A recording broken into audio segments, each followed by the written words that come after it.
what you done for me.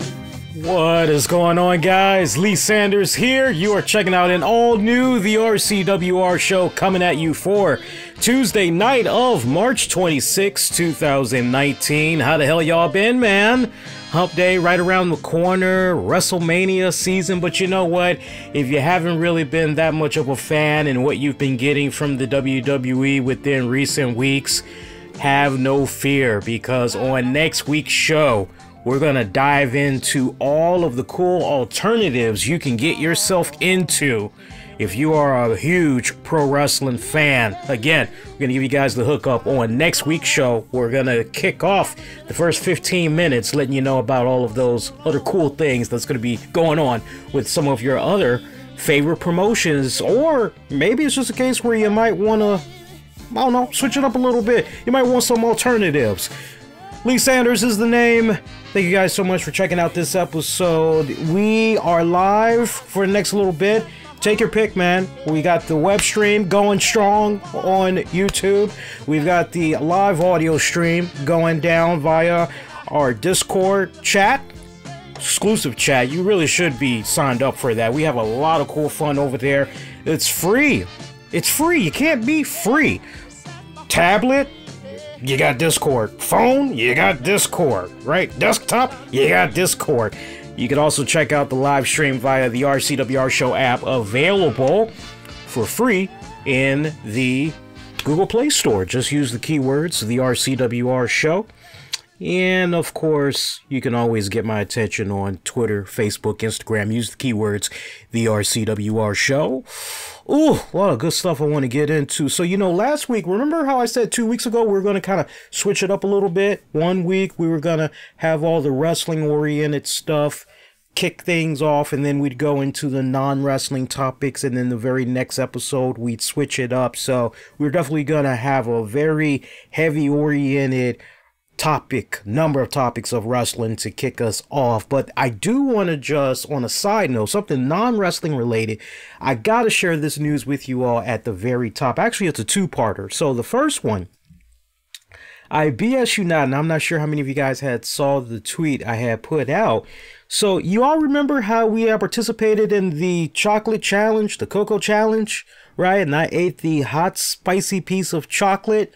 Well, it turns out we were one of the winners. Apparently there was 3 people selected, and apparently we were one of the 3, and I won a year's supply of hot sauce. I kid you not. I won a year's supply of hot sauce. So when I tried to inquire about, okay, how exactly did we win this, they said that we won a random contest and that we were one of the 3 lucky winners. So, hey, all right, cool, hot sauce. So my girl says to me, what are you going to do with all of that hot sauce? I say to her, well, I know I can have some hot sauce on some chips. I can have some hot sauce on some French fries. I can have some hot sauce on some chicken.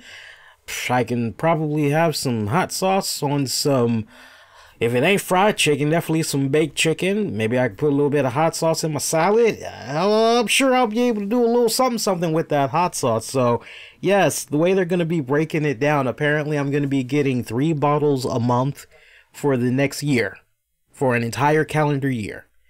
Yeah, oh, nice supply of hot sauce. Now, look, it's extremely rare that your man wins something, so I'm always happy, especially when it involves the brand, right? I love that. I love that tremendously. But like I was telling the missus, I said, man, you know, what really would have been badass is if it would have been a situation where, I don't know, since we're getting married, it would have been nice if maybe we had got an Amazon gift card, because who the hell doesn't shop on Amazon.com, right?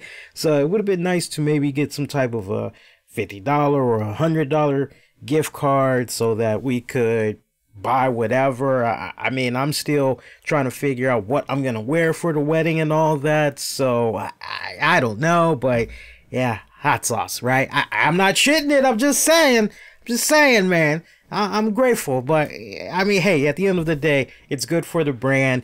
I love that. So if you guys have yet to check out the chocolate video, as it was really fun, You know, you struck a chord when you go to work the next day, like after you do that video, and you've got a couple of coworkers saying, hey, how's your stomach? I'm like, huh? What are you talking about? How's your stomach? Just randomly, how's your stomach? Like, I guess okay, why? You sure? Saw your video. And it's like, oh, you did? Yeah, I saw you. So, yeah, so that's pretty cool. If you didn't check out that video, it was hilarious stuff.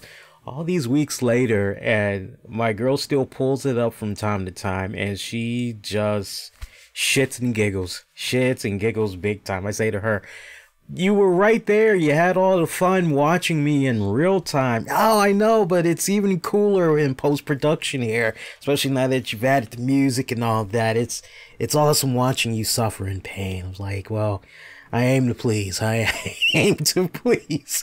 So that's great positive news for the brand. And also, speaking of the brand, I'm going to be putting this in heavy rotation more and more. So you guys, you got to bear with me here until the event goes down. But the RCWR show is going to be hitting the road once again. As for the third consecutive year in a row, we have been invited back to the nation's capital, Washington, D.C. at the Convention Center. We are going to be covering all 3 days of Awesome Con. We're going to be back there as part of the press. And hey, man, I mean, why not? After all, I live out here in D.C. This is my backyard as far as I'm concerned, so it's great. It's great to be going there, and we're gonna kind of switch it up a little bit this year. I was talking to the lady about it, and she's like, yeah, we can definitely do that. Let's see if we can pull something off. So we're gonna cover it like the way we normally have been covering it, but now that it's pretty much been a learning experience the past couple of years that I've gone up there, and it's been a matter of trial and error, and now I'm at that point where I'm just totally freaking comfortable in really interacting with random people and everything. So we're going to be talking to a lot more people, and I mean, it makes all the sense in the world, because by the time AwesomeCon comes around, which is going to be from April 26th through the 28th, Walking Dead will have already wrapped up. And it sucks that during the initial airing on Sunday via AMC, the last 25 minutes was unaccounted for. So if you had set your DVR, you were screwed. If you were watching it in real time, you were screwed, because it pretty much just went into the new episode of Into the Badlands. And apparently that was some type of a technical error with the production crew and all that. So that really sucks. So you basically had to set your DVR for the later times, which showed that it was actually in fact running 85 minutes long for this past weekend's episode. So FYI, in case there were those of you that were trying to figure out what the hell had happened with your Walking Dead episode, but right when we get ready to do AwesomeCon, The Walking Dead will have just wrapped up by a couple of weeks. We've got Avengers Endgame that's going to be dropping that week. People are still going to be in a buzz over Captain Marvel and Shazam, which, by the way, over the weekend, I did take the time out to review Shazam, the movie. After you get done with this episode, if you did not check it out yet, feel free to check it out. It is available. You got the web stream, as it was a special 30 with Lee edition that we did. Which reminds me, I've got whenever from time to time we get ready to do some web stream versions of 30 with Lee, we got to make sure that we're changing the logo and all that so people know exactly what show they're checking out and everything. But we made the web stream version of it be available. There's also an audio version of it available. There's going to be a Patreon version available as well, and that one you definitely want to pay attention to, because everything is the same in what you're getting access to right now for free. But for our Patreon members, there's going to be bonus 25 minutes, and I'm basically going to go further into comparing the movie to some of the other superhero movies that have came out, right down to matching it up with Captain Marvel and everything, and where its placement is in the superhero pop culture list, at least on my list. So definitely want to stay tuned for that. That's going to be great. But yeah, a lot of stuff is going to be going down that AwesomeCon weekend. So it's great timing that we're going to be there covering the event. So if you see me and the missus, definitely come up to us, say hello and everything. We're also going to be giving away some cool prizes. So what do we have up for grabs? Well, you know, if you run into us, you'll just have to see for yourself. So pretty excited for that. Like I said, it's the third year that we're going to be covering that. And it's something I look forward to more and more every single year. And there's some big plans laid out in 2021 that we're trying to see come to fruition. There's a couple of buddies I'm trying to hit up, one of them being a wrestler. I'm trying to see if maybe we can get some stuff lined up for 2021. Again, 2021, because ooh, that's going to be some good stuff. More on that at a much later date. So yeah, we get that important news out the way for you guys. So hey man, we saw SmackDown go off the air. I guess, hey, you know, we kind of told you guys about this off and on for the past couple of weeks, which was, hey, WWE, they're doing this thing with Kofi Kingston. They know that there are people that love them some Kofi Kingston. They want to see Kofi Kingston at WrestleMania and everything. And the swerve that they're basically doing, they've been doing with Kofi Kingston, it's been nothing more than a ploy. It's been nothing more than stringing people along, have them feeling as though, oh, our thoughts, our prayers, it's not being answered. Our feedback that we're giving to the WWE, it's not being heard. It's not being taken at face value. WWE is just... Can I tell you guys something while we're attached to this subject? You can't make this shit up. And I'm not going to put the person's name out there. I do appreciate any and all feedback, comments that we get from you guys. But for some of you all, I can't help but wonder, y'all do realize that the stuff that you're watching at the end of the day is for pure entertainment value. You all do realize that what you are watching is scripted, do you not? And I say that not as a dick in any type of way. I say that not to be a douchebag in any type of way. I'm legitimately asking you all a question. And the reason why I put that question out there is because I saw one of the most interesting comments that came my way via social media that I wanted to share with you guys. You can't make this shit up. Now, if you're following me on the social media outlets, you'd have seen the screenshot that I had took and shared this with you all. But if you missed it, it's okay. All right. It reads as follows, and I did not approve this. Maybe I should just go on ahead and approve it. But the reason why I have not approved it is because I don't want people piling on to this individual, right? Because I know how some people can get, and I don't want them to feel as though they're being picked on or whatever. But I received this one comment, and those of you that saw it on social media, you can verify, you can vouch for this. And I quote, "Hello, RCWR show. Just want to let you know WWE sucks because Vince McMahon is racist to Kofi. And I'm not going to lie, I feel really sad for Kofi. He's been wrestling for 11 years and he has never been on the WWE Championship." I think he was trying to say he's never been a WWE champion, or maybe he was trying to say he's never had a WWE championship at WrestleMania, but I'm trying to help him out here, but whatever. He goes on to say, and more so, Batista is telling the truth. Triple H is asshole. I will not be watching WWE ever again. I wish I was trolling you guys, but that is the type of comments that I've seen. It's one thing when you see comments like that with your own two eyes throughout social media, but to be in the position that I'm in, where I'm interacting with you guys every single week, I'm taking your feedback, I'm following up on what you're saying, acknowledging you guys on the show, reading your thoughts, your questions, your comments. It's a totally different beast when I read reactions like this that's coming from you, the listeners, and I'm just amazed that for some people, look, it's one thing if you say, hey man, these past couple of months that I've been checking out the WWE product, it's just been weak sauce.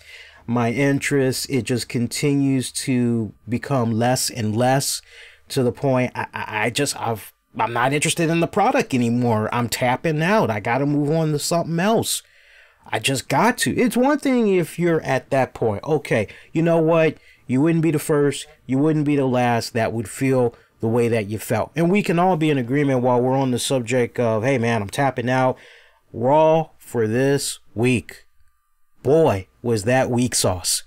That was weak sauce. You know, we're kind of going back and forth. I was going to talk a little bit about Raw, but I mean, there's really not that much you can sink your teeth into with this week's Raw. It was weak sauce to the extreme. So many people, and I was, whether interacting with people on Twitter or interacting with people in Discord, because, you know, for our Discord members, you know, I've said it, you know, a couple of times already, but, you know, I interact with you guys, but I'm moderator in another Discord server. So I'm like constantly interacting with people, preferably on Monday nights, definitely on Thursday nights too, but preferably on Monday nights. And it was just amazing how many people were just, when I combined just both mediums of social media platforms, how many people were taking massive shits on Raw for this week. And the viewership numbers and all that came out. Raw had dipped 4% for this past Monday, making it the 5th episode this year so far and having the lowest viewership. I mean, hey, the year is still pretty early, right? I say let's just see what happens once we get to June, July, August. Then we'll have somewhat of a better gauge. But that's not really good news to be hearing kicking off the new year still within the first quarter, right? I mean, that's not really too good to hear. But I get people that are tapping out on the product. I get that. But to go in the direction of Vince McMahon is racist to Kofi Kingston and, oh man, they got you. WWE is doing their job. They want you to feel that way. And seeing Big E put out that video and, you know, touching all those right buttons and everything, drawing up the revolution shall not be televised, right? Or, oh, the man is always holding a brother down, pulling that card and everything. Isn't that funny? It's almost night and day. You get this narrative that Big E spins on social media just to tie you over for the weekend until Tuesday SmackDown comes around. And you're looking at this and you're going, oh, wow. So is this a taste of what's to come when we get ready to check out SmackDown for this coming Tuesday? No, on the contrary, night and day, night and day. And it was a great swerve, I got to tell you. But the fact that people are falling, like how this guy that left the comment fell for it, hook, line, and sinker. I mean, I can't tell you whether you're... See, here's the thing, too. Guys like the person that left that comment for me, at the end of the day, they are a wrestling fan. And believe it or not, in 2019, you still have people that don't know anything about the dirt sheets, right? They don't really pay attention to the websites, read up on that stuff. They don't do that. You actually have some people that will legitimately, wow, this crap that's going on, what the hell? And you know what? That can be an honest case of just being a little naive. And that's not an insult. That's not a put down in any type of way. There's nothing wrong with being a little naive. But you know, the people that cannot be given a pass, the people that are bloggers, vloggers, podcasters, journalists, the websites, the wrestling websites that take this whole, oh man, what Vince McMahon is doing to Kofi Kingston is downright discriminating, and writing up little essays and all that about why Kofi should get his chance at WrestleMania. Remember, a wrestling journalist typing this up. I can't tell you how many of this type of stuff I've seen over the past couple of weeks. These are the guys, wait a minute now, in some cases, you guys are being paid money for covering these promotions. You guys are being paid to write up this stuff. You guys are being paid to do your podcasts or whatever, right? You're supposed to be a experienced, seasoned veteran in your field. You are supposed to be able to draw that fine line and, oh yes, what's happening with this story arc right now, blah, blah, blah, blah, blah. I think many fans will be able to get behind this, blah, blah, blah. You're not supposed to fall into the trap as well. That's just gullible. That's just gullible, and that's not using common sense at the end of the day. Like I said, for fans to react the way this guy did, there's really nothing wrong with that. But to see, and I'm sure you all would be in agreement, whether you've been in a Reddit forum or wherever, I'm sure you all would agree. You've seen that repeatedly, and you could smell this storyline a mile away, that everything was going to come full circle to Kofi Kingston taking on Daniel Bryan at WrestleMania for the WWE Championship. I looked at what they have been doing with Kofi Kingston these past couple of weeks. Nothing more than you being a passenger, hopping in a taxi cab and saying, driver, I need to go to blah, blah, blah, blah, blah, blah, blah.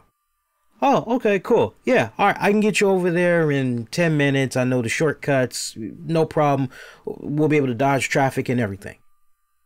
But in the case of what WWE did, rather than just, boom, you're there, WWE just basically, they took this long route, what should have been a 10-minute ride. They went on ahead and they hopped on the freeway and went through some back roads and all that shit, and it turned into an hour drive. All right, that's basically what WWE did with this Kofi Kingston story arc, right? So they milked it for all it was worth. And hey, was there some flaws here and there? Yes, there was definitely some flaws here and there. I still passionately feel where I was from last week with the suggestions that I had made as far as them incorporating Booker T and Mark Henry. I really wish they would have gone in those respected directions, but WWE, they did not go there, and you can't help but wonder if ultimately one of the reasons why they decided to not go there was because they cared more about making sure that their current advertisers and sponsors are very happy. Right? Even if you were to go that path of, as I mentioned on last week's show, hey, race relations, all-time high and everything, why not take something that's happening in our society and apply it as a story arc, as WWE notoriously used to do this type of stuff in the past? One of the greatest things being the Muhammad Hassan character, but they're very touch and go. You notice when it comes to the shows, they're being very happy is the right word I want to use. But you notice how when it comes to the social media platforms and everything, and it's interesting when it's all said and done, because when you look at what's happening with the social media platforms, and I don't mind it to a certain degree. I don't. But at the same time, I kind of wish sometimes we would ease up a little bit on continuing story arcs on social media. And I get it. If you're that person that follows a lot of these pro wrestlers, you are going to be just... It's crazy. It's going to be freaking crazy. You know, if you're following these, I'm sorry if I had got a little bit of a brain fart. I got somebody that's sending me a private message in the Discord. Let me do this real quick, because that made me lose my train of thought there.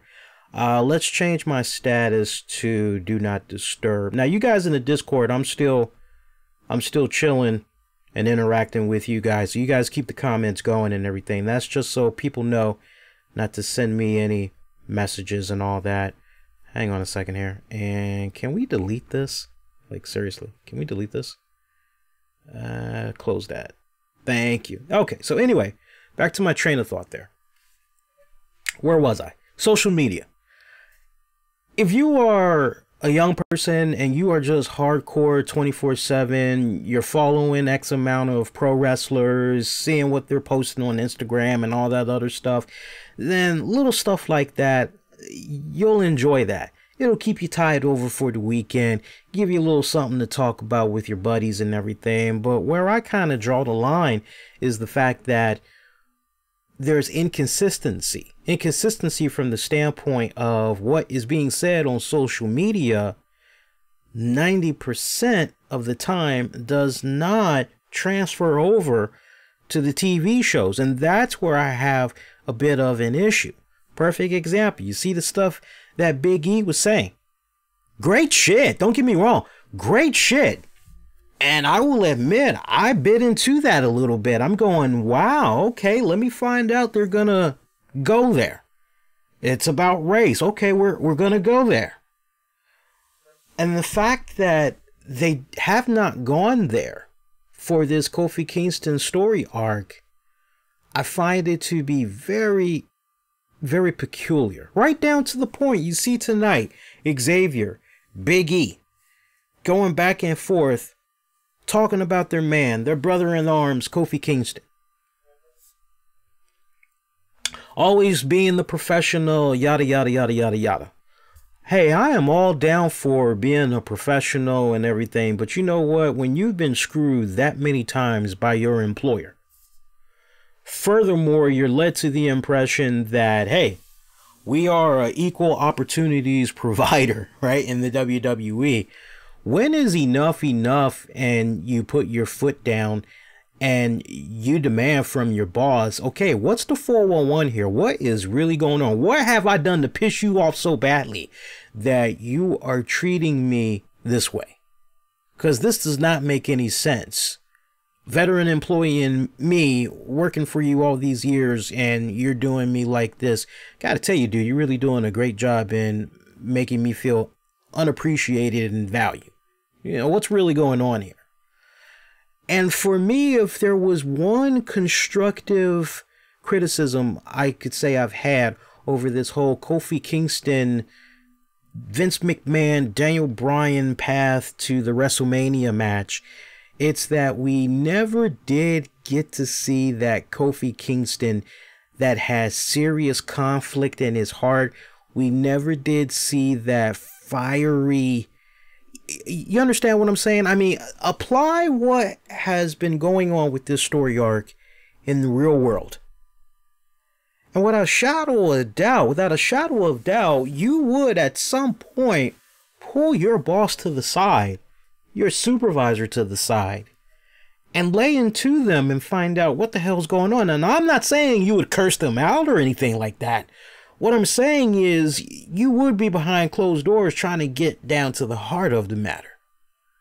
And the fact that we never did see that moment where Kofi's buttons were pushed, and instead his boys are doing all of the talking for him, that just rubs me the wrong way. Now, I'm not putting this match down. I'm still very excited for the match that's going to be happening with Kofi, Daniel Bryan. I feel they're going to freaking tear it up. Without a shadow of doubt, they're going to freaking tear it up. Now, will freaking Kofi Kingston win the title at WrestleMania? You would think that with the way that this current story arc is set up, to not have Kofi win the title at WrestleMania, that is a perfect case of, well, if you aren't going to pull the trigger here, if there was ever a moment in Kofi Kingston's illustrious, it's been illustrious these past several years, but other than that, let's be honest, he's had some, oh wow, that was a great match from time to time, right? But let's just call it for what it is. In all the years that Kofi Kingston has been in the WWE, if there was ever a moment where strike while the iron is hot, he's got the fans in the palm of his hands right now. He's got the WWE Universe right there. They're with him. If there is ever a time to ride somebody, ride them out going into Mania season and possibly putting the title on them, what has been aligned naturally, just organically for Kofi Kingston? It doesn't get better than what you all are witnessing right now. And if WWE upper management, the powers that be, do not strike on this while it's hot, then without a shadow of doubt, this will be one of the biggest flops. This will be one of the biggest mishaps, representations, call it for what it is. This is going to be one of the biggest, God, you fucked up, of all time for WWE. It's going to be right up there. I don't believe Kofi is going to lose at WrestleMania. And I think it's kind of interesting because, you know, from time to time, I do love a good deal on the WWE Shop website. And I find it very interesting that, because as some of you all know, I've got my big gold belt. I can't wait to get that signed at AwesomeCon. We got Sting. He's going to be coming up here. I'll be taking part in an autograph signing, photo op. We're going to try to see if maybe we could do a Q&A with him one-on-one. If not at AwesomeCon, we're going to try to see if maybe we can do something before that then. Sergeant Slaughter is going to be there as well. Looking forward to that. I think one more pro wrestling celebrity is going to be there as well. I got to go back and check, but I know those two guys are going to be there. I love the belts. I love the good deals on the titles on the WWE Shop website. So I'm always looking on there from time to time, trying to find a really good deal. I find it interesting that Daniel Bryan's title is not at WWE Shop. I find it very, very, very interesting. And, you know, it's weird because WWE, whenever they strike hot on something marketing-wise, oh, hey, look at what we stumbled upon here. Oh, okay. Oh, man, we can make some money off of this. And next thing you know, boom, it's available. I find it interesting that Daniel Bryan's particular title, whatever he's calling it, the hemp belt, whatever he's calling it, organic title, I find it interesting that it's not at WWEshop.com. And that, to me, comes off as a telltale sign. I don't know. I mean, Daniel Bryan has been doing a really great job as the Planet's champion, as a heel champion and all that. His run has been really, really good. He's been cranking it up these past couple of months. I've been liking it. Do I want for his journey to stop? No, I don't. But when I look at all of the opponents that he's been through so far, there's not really that much more you can do with Daniel Bryan at this juncture. If you really just look at what all has transpired on his path to being the WWE champion, to who all he's been facing since he's been the WWE champion, to where we are right now, there's really not much more, sadly, you can do with Daniel Bryan. Unless you're going to have him recycle through those same opponents all over again. Or is it a case where maybe you inject somebody new? I mean, I would love to be on this show and say, well, maybe you could inject a Aleister Black. But the way things are looking right now, tag titles are in the future for Aleister Black, Ricochet. So, you know, I look at that. Looking at the rest of the roster, there's really nobody. I mean, what? Maybe Sami Zayn? What? Is Sami Zayn maybe gonna come back? And you understand what I'm saying? And that's kind of highly unlikely. So I have to look at where everything is going right now. And for me, all signs are indicating that we're most likely going to be seeing a new WWE champion in Kofi Kingston at WrestleMania. And you know what? I wouldn't have any problem with that. Like I said a few minutes ago, you want to go on ahead, you want to strike while the iron is hot. And there's nothing wrong with that. And I mean, come on, how great of a moment would that be to have Kofi Kingston win the title, brothers in the New Day come out, hell, maybe even the entire roster come out because they recognize such a symbolic moment that's happening right there at that time and everything. It would be great. And then not to mention, I'm now looking at things from just a marketing standpoint. You know that most likely there's going to be a WWE 24/7 or a WrestleMania special off of Kofi Kingston.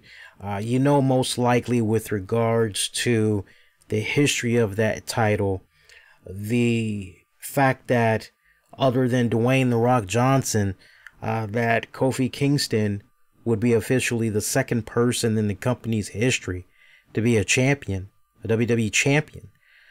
I mean, there's just so much that's there that you have to go back and you got to turn some of this stuff into a network special and capitalize and everything.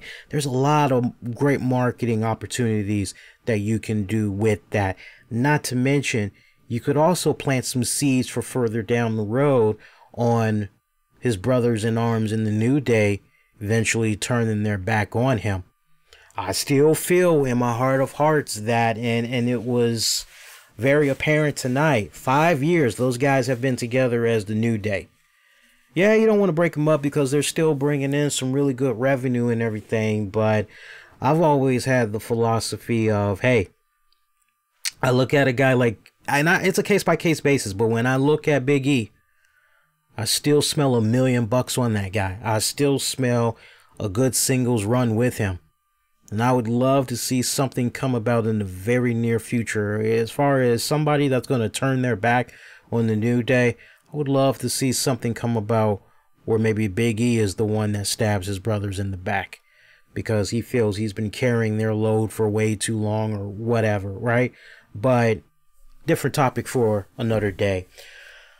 So Kofi Kingston gets his ticket punched in to WrestleMania this go round, as Vince McMahon tells Kofi, your opportunities, you've burned them all out. You go in the back, eat some celery or something. But your boys here, Xavier Woods, Big E, I'm going to put them in a gauntlet tag team match. If they're able to win it, Kofi, you go to WrestleMania. And pretty much that's how Kofi Kingston was able to clock in at WrestleMania. So no weird shenanigans, no yeah, but nothing like that going on. Last burning image we see is Vince McMahon, and I wish they would have told us the name of the girl, because when I first see this backstage blonde girl, I'm thinking, is that Renee? Why does Renee look like her eyes are red? She needs some Visine or something. Wasn't Renee Young? I don't know who it was. They never introduced her. That was just so weird on so many levels. Just random chick, just bam. Would have been so cool if you would have had, and a perfect moment came where AJ Styles was seen backstage being interviewed by this girl as he was giving some thoughts about having the last match against Kurt Angle on SmackDown. And I forgot where they were tonight, but basically, hey, you know, this is it for Kurt Angle, you know, the one match that he's doing here on SmackDown, and pretty much his last as he get ready to do his retirement match at Mania is against AJ Styles. You had a great moment there where AJ Styles could have said to the blonde girl, oh, well, hey, before I dive into that, blah, blah, blah, blah, blah. It's great to have you on board. Nice to be talking with you. I've seen them do that before in the past. So the fact that they did not do it this go round, that was just most peculiar in my book. Most peculiar. I love seeing that burning image of the entire locker room surrounding the ring when Kofi was announced he was going to WrestleMania to end SmackDown. That was a great image. I even like hearing Byron Saxton dropping his headset down, telling them how he was going to go and celebrate as well, and the commentators are just silent as they get ready to fade to black. Nice little setup, nice go home, great setup. I gotta tell you, when I do the comparisons of the Raw and the SmackDown brand, they've just really continued to step it up, even quite honestly long before the deal with Fox had came about. Gotta give them a lot of props. Rewinding it back just a little bit, major title change did come about on SmackDown tonight. Charlotte Flair defeated Asuka to become a 8-time women's champion. Yes, a 8-time women's champion. Very, very perplexed. Very perplexed at what happened there. So what happens with Asuka? You keep hearing about no more instant rematches. So are we maybe gonna throw Asuka in there? It's a very weird dynamic. I mean, you gotta follow the storyline consistency. You would like to believe that no instant rematch. So there's no way Asuka is gonna be able to slide on in there, that it's just gonna remain a triple threat match. But now look at this very interesting dynamic that we have here, which is Charlotte, SmackDown Women's Champion. Ronda Rousey, Raw Women's Champion. Becky Lynch, right there in the middle. I don't get that move, man. I really, really don't get that move whatsoever. I mean, if I were to try to make sense out of the move, the only thing that would make sense to me is from a marketing standpoint. Okay, when you look at Raw, who's the top dog, right? When you look at your female champion, who's the top dog? Okay, it's Ronda Rousey. All right, when you look at SmackDown, who's your top dog? Do you really want it to be Asuka? I mean, come on, look. We all could be in agreement. The way Asuka was utilized earlier on, it sucks balls, right? When she finally had won the women's title, you couldn't help but be happy for her and everything. Has things been a bit flat for her as of late? Yes, things have been a bit flat for her as of late. I definitely would agree with that, okay? But should you really have taken the title off of her and put it on Charlotte? I don't think so, but just from a marketing standpoint, and the fact that you're putting even more importance on, look at these three women. These three particular women, look at how they have been able to revolutionize the industry within the WWE. Look at how they've been able to do what they've been able to do for WWE's women's division, right? These are the best of the best. This is the cream of the crop, right? This is the cream on top of that coffee or on top of that latte, right? Okay, if you want to go about it from that standpoint, okay, cool. However, this is where things start to get a little bit tricky. Because now you've got two championships, and you've got Becky Lynch, who has no title, right there in the middle. So just stop and think about this for a second. If you're going to go in this direction, don't you think it makes all the sense in the world that both titles, I don't know, both titles would maybe be on the line?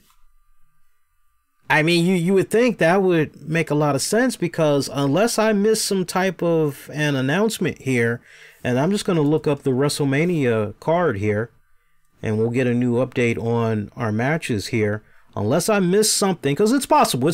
Sometimes as I'm prepping for the show, I'm like in and out, I'm just moving around and everything. Okay. So no, as it stands right now, it is still a triple threat match for the Raw Women's Championship. Now, I'm sorry, you've got to change that. You've got to. If I'm booking this, you got to change it. And the way that you change this, you basically say, okay, on top of Ronda Rousey's title being on the line, Charlotte's title is also going to be on the line as well. Could you maybe have a case of, that would be interesting. That would be very interesting. You could do a winner takes both titles, and they go on ahead and they crown a undisputed women's champion. You could do that, and it would make a lot of sense to go in that direction, for the simple fact, this Fox deal, right?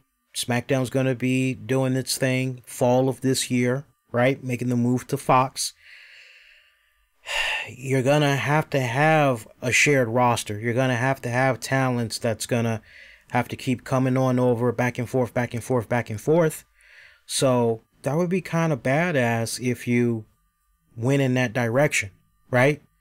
So you could do a winner takes both titles. The other thing that you could do is, I'm like this. Have both titles be on the line. See, that's where it gets so tricky. Yeah. Because I'm thinking, what happens if Becky wins, right? So obviously, if Becky pins Charlotte, then she becomes the new SmackDown Women's Champion. However, if she pins Ronda Rousey, then frickin' Becky Lynch becomes the new Raw Women's Champion, and by default, Becky would now move to Raw. Now, eventually you're going to have to do another shakeup, because we know these things usually come shortly after WrestleMania. Do you maybe then have Ronda head on over to SmackDown just to switch things up, or you continue to leave her on the Raw brand? This is a very interesting dynamic that's going on right here with regards to this triple threat match, because this is going to be closing out WrestleMania. And with Charlotte winning the SmackDown Women's title, this match just got even more intriguing. And I can't wait to find out how exactly they're going to address Charlotte winning that title, and if her title is going to be up for grabs as well at WrestleMania. So of all the matches and just what all is at stake, and just looking at things from a creative standpoint, that match I am most intrigued by. So I'm just poking my head in the Discord chat before we move further here. Yeah, Cody, I'm with you, brother.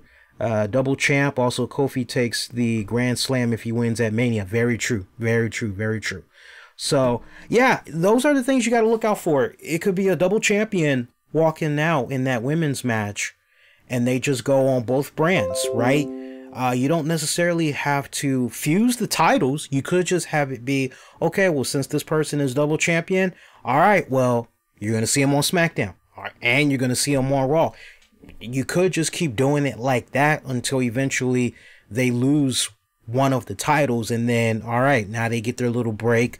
They're back to their respected show, because now the title is lost over to the other brand, right? The correct brand or whatever. So a lot of stuff to think about. I'm sure everything will get cleared up by the time we get to next week's Monday Night Raw, which is going to be emulating right here in the nation's capital, Washington, D.C. Before anybody asks, I am not going. I'm sorry, but these past couple of years, I've just not been excited about Raw. I have not been excited about Raw. Now, if it was an NXT show, I would go. No questions asked. I wouldn't even think about it. Whenever the tickets were available, I would so freaking jump on that. I had an opportunity to go to an NXT show. I believe it was last year. But I'm trying to think what had happened. Okay, yeah, I originally was supposed to go with my pretend sister, Ebony, but she could not find a babysitter at the last minute. And then I didn't realize until I got home from work that my girl could have gone with me the entire time. She never did. Somehow it was lost in communication that she got off work early and we could have went. So it was, yeah, it was like, So, and they were at the Anthem, NXT. They had performed at the Anthem stadium, so, or arena or whatever. So I'm hoping that NXT comes on back, and if they do, that's definitely something I would check out in a heartbeat. So, was great seeing Sanity back. You know, we haven't seen Sanity in a very good minute now. It turned out they were muscle for Shane McMahon as he was talking trash against the Miz there. Miz, Shane O'Mac, they kind of had a little bit of a heated confrontation as Miz went through the weak WWE security. I'm just going to start calling them Atlas Security or Acme Security. Now, I'm not gonna even call them Atlas Security, because at least the WCW security was a little bit better than the WWE security. But I tell you, a lot of times I see the security has been a joke.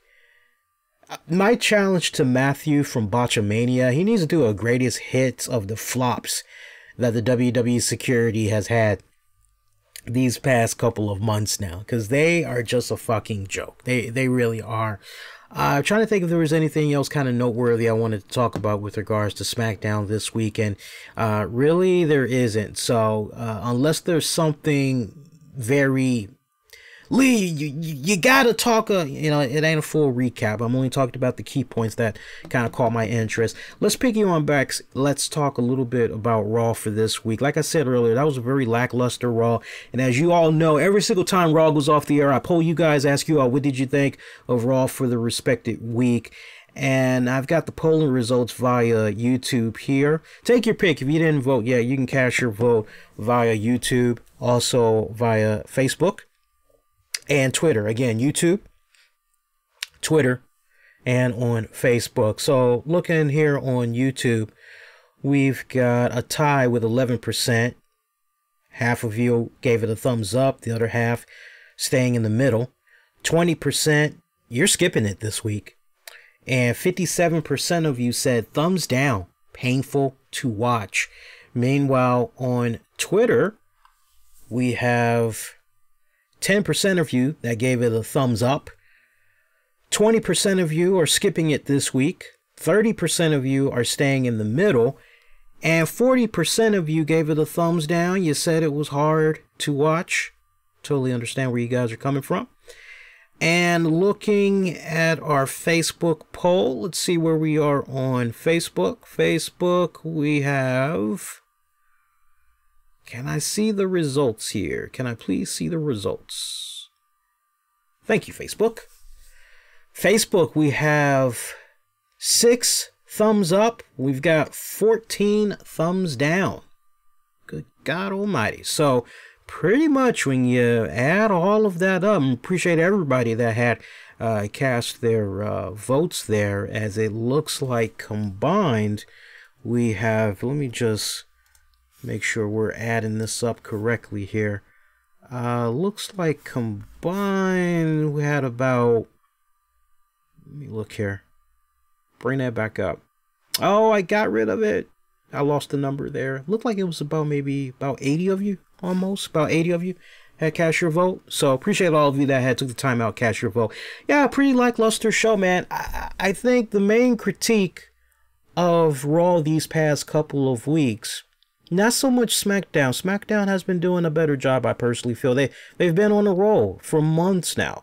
But when you go to Raw, you know, wasn't that long ago I can remember a time where you could legitimately be excited about WrestleMania season, particularly after the Royal Rumble or once they've incorporated the Fastlane pay-per-view. Used to be a time where legitimately, okay, we're on the road to WrestleMania. These are the final handful of episodes of Raw, SmackDown, as they're setting up WrestleMania. And there used to be a lot to get excited about.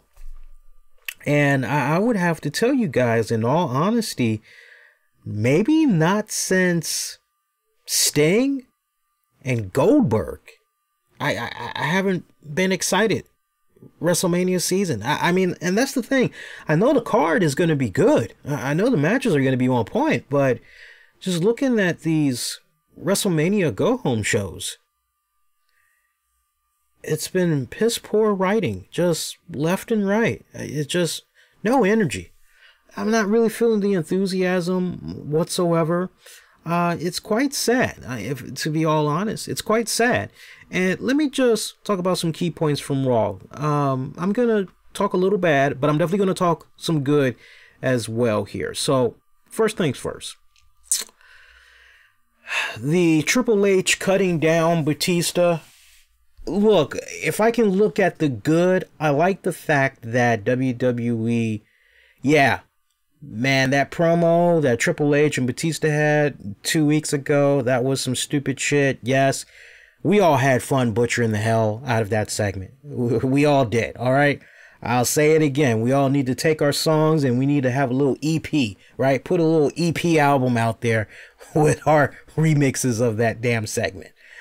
I like the fact that they can kick on back, make fun of themselves. I like that. I like that. But I did not like how the whole walk down memory lane of Batista's career was just cut down to fucking size, and I cringed a little bit as I was listening to Triple H's promo, because kind of like vintage John Cena, you have those moments, and you've seen those moments, and what we saw with Monday night's promo Triple H cut, there are those moments where you cringe at Triple H because, wait a minute, ooh, man, you're really putting down your opponent here. You're chopping your opponent down the size here, man. You're making them seem like this little tiny insignificant speck that's on your windshield that you just turn your wiper on and it's gone, right? If they're that insignificant, if you don't give a fuck about them like that, then why should we, the fans, give a damn about this match that you're gonna have with him? And that's really the vibe that I had got. And it was just one of those, okay, enough already. Enough already. Can we maybe... You know what really would have been cool for me? The way Triple H could have saved that whole thing as he was putting down Batista. Even the part where he said, hey, let's face facts, you couldn't beat John Cena, so ultimately that's why you... Okay, look, you know what? You can keep that in there. But that could have ended up a lot better. I wish I would have been writing that. I would have had Triple H say, Batista, never mind the fact that you and me met up 3 times in the prime of your career, and you handed me my ass. Never mind that, right?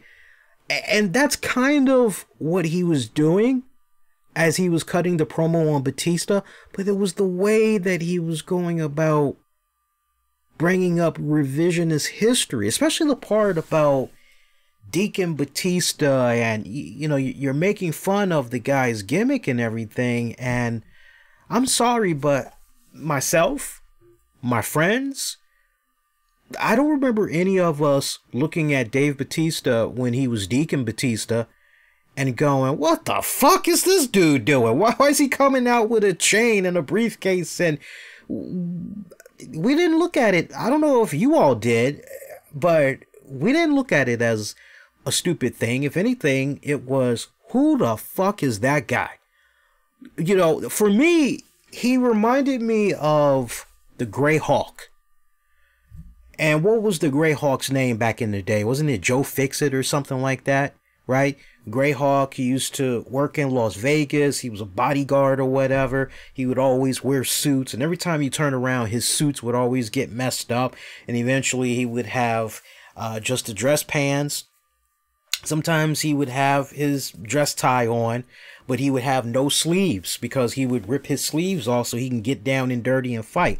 And so I remember when I saw Deacon Batista, I was like, who the fuck is this dude? I had 2 questions. I said, stop the press, who is that? That dude looks beast! And then I said, why is he with Devon? Shouldn't it kind of be the other way around? Shouldn't Devon be trying to... But I understood that even way back then, and even though I was young, I still knew enough to know, okay, well, Devon's obviously with Batista to show him the ropes and everything, get him off on the right foot, blah, blah, blah. Okay, this is only going to be temporary, right? But God, the way Triple H had made it seem, you know, it's like, ooh, that was rough. That was really, really rough to watch. It really was. But then the other question that I had that came into my mind, okay, so Triple H's career is on the line. Okay, so if Triple H loses, he can never wrestle again. Okay, so what happens if Triple H wins? Then what happens to Batista? That was a legit question I had put out in real time during Triple H's promo. And, you know, I had a couple of people say to me, oh, well, you know, afterwards, Batista's going to retire. And it's like, I know all this. You're talking to somebody respectfully now who, you know, has followed the career of Dave Batista and, all that. Okay, so tell me something I don't know, right? No, my whole point in bringing up what I was bringing up was, folks, wake up, open your mind, open your eyes, clean out your ears. There is an incentive for Batista if he beats Triple H. But what is the incentive for Triple H upon beating Batista? Never mind the whole, all right, I finally got a W on Batista. Never mind that. That ain't really nothing. Up the ante a little bit, right? And for me, I kind of wish that the way the pot would have been sweetened up a little bit, I wish that Triple H would have had his own stipulation, which would have been, Batista, if I beat you, when I beat you, you're done. This whole one more match and, you continuing to think you can just come in and now do what you want to do when you want to do it. No. This isn't about you. This is about the talents of tomorrow. This is about the talents that we have right now on our roster, and Ricochet, Aleister Black. If there was ever a time to cut a promo and put over your upcoming talent, and then put over talent like Velveteen Dream, right? Matt Riddle, right? If there was ever a time to cut a promo and talk about the next generation of talent, and basically saying, Batista, this ain't about you. It never was about you. It's all about the evolution of our business, right? I wish that Triple H would have, in storyline, say something along the lines of, if and when I beat you, that's it. And if we give you a Hall of Fame nod, hey, consider that a peace offering, right? But I wish there would have been some type of an incentive that would have been put out there, because it's a case of, okay, well, this guy is risking all of this to fight this dude, but what exactly does he get back in return besides a W? You feel where I'm coming from? That's just, it's like you meet a hot girl and she goes, take me out to eat. Well, what do I get out of it? A thank you. Shit, I need a little bit more than that. Where exactly are you trying to eat? I'm trying to eat, and she named some 7-star, 10-star fucking restaurant that's gonna cost you like $500 fucking dollars, and it's like, well, what the fuck do I get in return? You get a thank you. It's like, I need a little bit more than that. I mean, damn, can I get a kiss? Can I get a hand job? I mean, shit. Can I cop a feel? Can I get something? Shit, right? So there's gotta be some type of an incentive when it's all said and done. Also, what else from Raw did I want to talk about? There's some other key points I wanted to jump into. I'm trying to think. Hart Foundation. Saw when the news initially broke out that Bret Hart, Jim Hart, the Hart Foundation were going to be going into the WWE Hall of Fame. Now, at the time that I first heard the news, I was at work, so I can't really be on my phone like that at work. So I see the information, I put my thoughts out there, and just reactionary. But then once I made my commute home to work and I got more information, I started to feel a little and I know there's a lot of fans that would agree with me on this, and I got to speak the gospel right here, right? The Hart Foundation core that's going in, and I would like to imagine that if now we're hearing the rumblings that there are not going to be any inductors this year to save on time. Hey, I don't really have a problem with that, although some of those cats I would like to hear from. I would like to see, like Jimmy Hart. I would love to see Jimmy Hart say a little something about Bret Hart and Jim Hart, right? Setting it up for him and everything. But the more and more that I thought about it, as great as it is to see the core members of Hart and Bret Hart going into the WWE Hall of Fame, personally, the only foundation I personally would really love to see go into the WWE Hall of Fame consists of not just Bret Hart, not just Jim Hart, but also the British Bulldog, Brian Pillman, Owen Hart, those guys, or as some people dubbed it, the new Hart Foundation. I love that. If there was ever a Hart Foundation, I mean, for just the pure tag team specialists in the Hart Foundation with Jim and Bret, oh God, yes. Yes, I love those dudes. I love those dudes tremendously. So many great rivalries that they had for tag team titles and everything. A lot of fun moments. The fabulous Ronon brothers, Jaqua and Raymond, Axe and Smash, the Demolition brothers, or Demolition rather. A lot of fun fucking memories that I have of those guys. But for me, Rockers, oh my God, I can't believe I forgot about the Rockers. Power and Glory, I can't forget about Power and Glory. Nasty Boys, so many memorable tag matches that the Hart Foundation had with the Nasty Boys. Of all of the rivalries, my favorite, whenever they locked it up with the Nasty Boys. Loved it when they locked it up with them. Used to like it when they would lock it up with the Rockers as well, but the one that really stands out in my mind is the Nasty Boys. But no, I look at the new Hart Foundation. You look at what all was going on in 1997 with the Jerry Springer show and all that.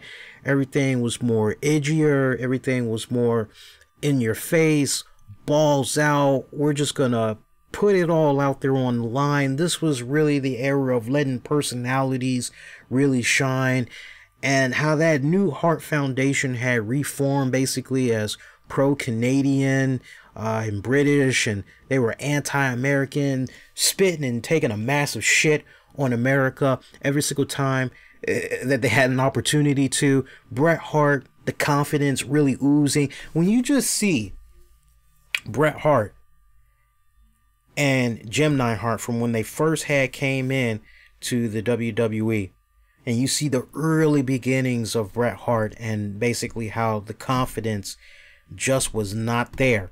And you understand the origins of him being behind the shades and all that, as that tied into helping him with his confidence and everything. But early on, you look at the promo work of Bret Hart, and it was Jim Neidhart. Jim Neidhart was the one that was doing everything right now. When it came to the in-ring stuff, Bret definitely shined. But as far as who was the charisma man early on, it was freaking Jim Neidhart. And then when you just fast forward some years later, by the time you get to the new Hart Foundation, Bret Hart, oh my God, he was having so much fun. And you can legitimately tell that he was having fun as a heel. It was really showing. But some of the best moments from the Hart Foundation, for me, it involved all of those men that I just mentioned. And those guys should really all be going into the WWE Hall of Fame. I talked about this a couple of years back with regards to Martha Hart. I talked about it as early as last year's WWE Hall of Fame, and reacting to Mark Henry and his message to Martha. And then even before that, you just type in RCWR show Owen Hart or Martha Hart and you can find the clips. And I still feel, and I gotta double down, look man, if Martha Hart does not want to be there when Owen Hart gets a nod for the Hall of Fame, alright, well, you know what, that's her loss. If she don't want to be there, whatever. Just go on ahead. The fans have been wanting this for many, many years now. Okay, Martha Hart does not want for WWE to use Owen Hart's name, likeliness, to sell whatever, right? Okay, like I said a couple of years ago, there is an easy way to counter all of this. An easy way to counter all of this. And I'm going to add some new layers to this right now. Now, it's safe to say it ain't happening with this Hall of Fame, so we can just forget about it. Now, is there hope that maybe one day the new Hart Foundation could possibly go in? It's possible the new Hart Foundation could go in, but I don't know, guys. I gotta be honest. The chances don't look that good, quite honestly. But for me, I wish that a case could occur where WWE reach out to Martha Hart and they say, look, we want to go on ahead and posthumously, we want to put your husband into the Hall of Fame.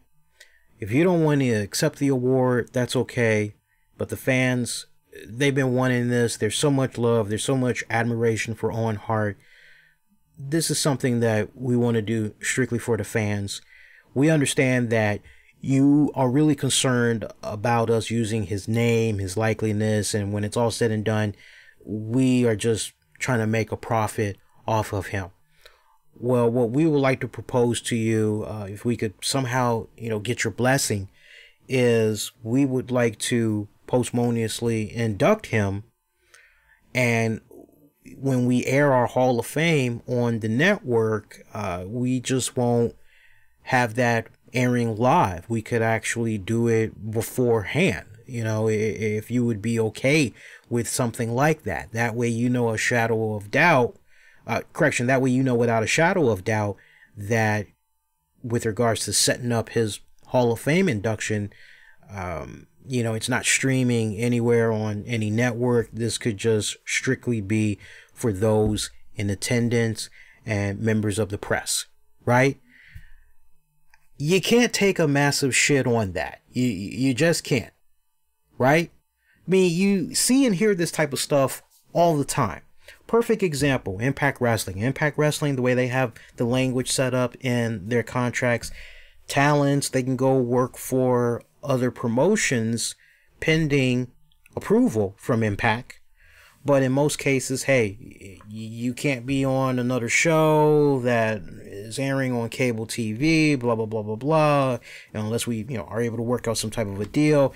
You cannot be appearing on a pay-per-view, and that pay-per-view is going to be sold on DVDs and blah, blah, blah, blah, blah. Right? So there's usually a bunch of red tape, right? That's just an example, right? Some examples. So I would like to believe that surely they could sit down and strike some type of a deal like that. Now, some would say Martha still may not give a flying crap, and okay, well, you know what? If she doesn't give a crap, as far as I'm concerned, hey, Martha, this is what we're doing. Whether we have your blessing or not, you can't sue us because we're not televising it. Right? We're not streaming it anywhere. We're not going to put this on DVD. We are doing this strictly for the WWE family. We are doing this strictly for the fans. And we're going to be doing this in attendance. We're going to be doing this within the presence of those that's part of the media, so that they can document this and report this. Plain and simple. Plain and simple. I just wish they would just go on ahead and they would fucking do it, because this is bullshit. It's fucking bullshit. You gotta let go of the past. You just got to. And, my question to you all, has Martha Hart remarried at all? I mean, is she still a widow? Has she remarried at all? Is she dating somebody? Because I just find that to be amazing that one could still harbor these feelings all of these years later, of what ultimately, in my mind, comes down to absolute pettiness. Pettiness to the extreme. And it's really, really sad, because the people that are the biggest victims of this is not just the pro wrestling fans, but with the way that she has set everything up. Apparently, from what I've been able to learn over the years, she's really been, not so kind to acknowledging Owen's wrestling past. So the fact that the kids can't really have that deep, rich appreciation of what their dad was about and the lives that Owen impacted, from those that knew him, fought alongside with him, was on the road with him, to the fans that grew up watching him, all the stories that these kids that are now, I would imagine, young adults, they should be young adults by now, probably in their early 20s. It's quite sad when it's all said and done. It's quite sad, and I just wish that there was some type of resolution. But make no mistakes about it. Make no mistakes about it. Of all the speeches that's going to be happening at this year's Hall of Fame ceremony, none is going to be more depressing than Bret Hart. Look at all of those people that are no longer with us. Jim gone, Owen gone, Bulldog gone, Pillman gone, Stu Hart gone. I mean, that's a lot of history. It's a lot of history. A lot of good wrestling history there. It's a lot of family members that's gone. Bret Hart, the only one left. Of all the speeches, I've got to be very candid with you. That is the speech I am not. You know, normally when you go to these Hall of Fame events, and I love it. I love Hall of Fame weekend. I do, because it gives me a chance to be that little kid. All of us. It gives us a chance to be that little kid that we were in the 80s, 70s, or whatever. And we get to go down memory lane. We get to listen to our favorites, right? Hear these speeches and, you know, see how they've been. In some cases, it's talents that we haven't seen in years, and we've always kind of wondered what's been going on with them. What have they been up to and all that, right? So I usually look forward to a lot of these speeches. But this is probably the first time in all my years that I have been covering the Hall of Fame, been talking about the WWE Hall of Fame. This has to be the 1 year so far where, of all the speeches, I'm not looking forward to Bret Hart's speech, because it's going to be the most depressing, it's going to be the most saddest, emotional speech of the night. You already know it is, because that man is all alone. I tell you, I'm really not looking forward to it, man. But yeah, all of those guys should be going into the Hall of Fame. And they're not. The way it's being advertised, the way it's being promoted, it is only going to be Jim Neidhart and Bret Hart. Those are your guys that's going to be going in. It ain't going to be the other guys that I mentioned. And that's a damn shame. That's a damn shame. You know, honestly, Bret Hart, I hope that upon accepting it, I hope Bret Hart says something along the lines of, I'm not only accepting this induction, you know, on behalf of myself and Jim, but I'm also accepting this, and put those names out there.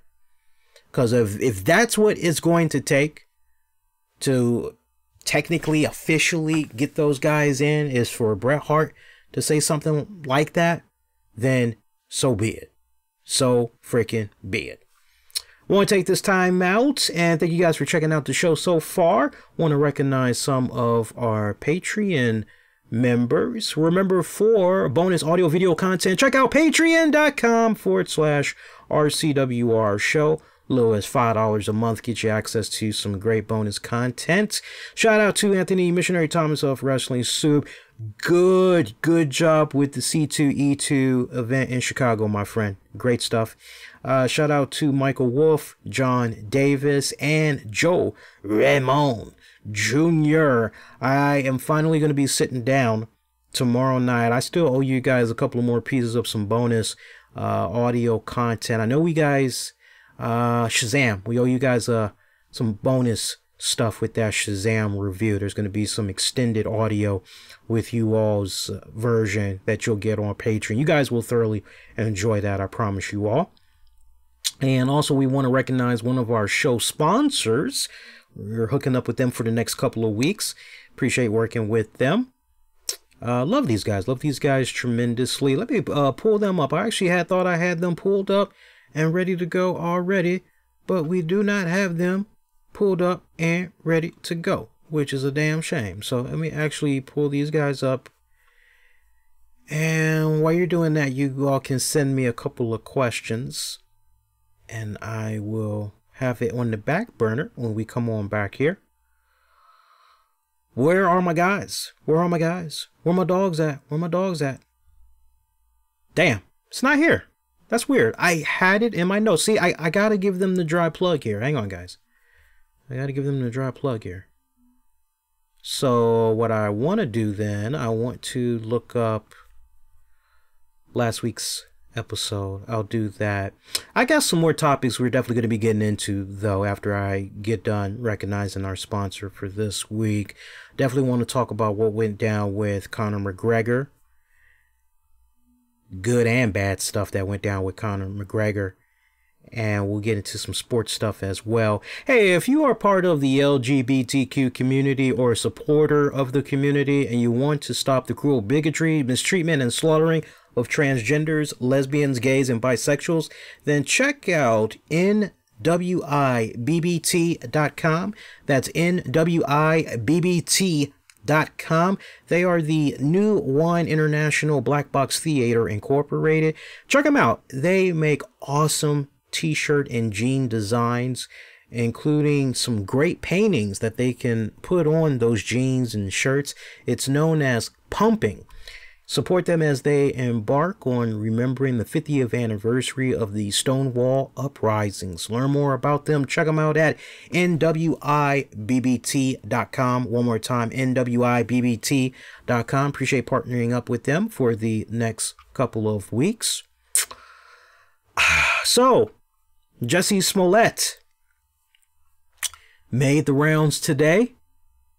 And I gotta tell you, man, it seems like if you want to get off scot-free with some bullshit, it seems like Chicago is the place where you want to be. Just look at everything that went down with R. Kelly the first go round and everything. So, 16 counts, all charges basically dropped against Empire actor Jussie Smollett.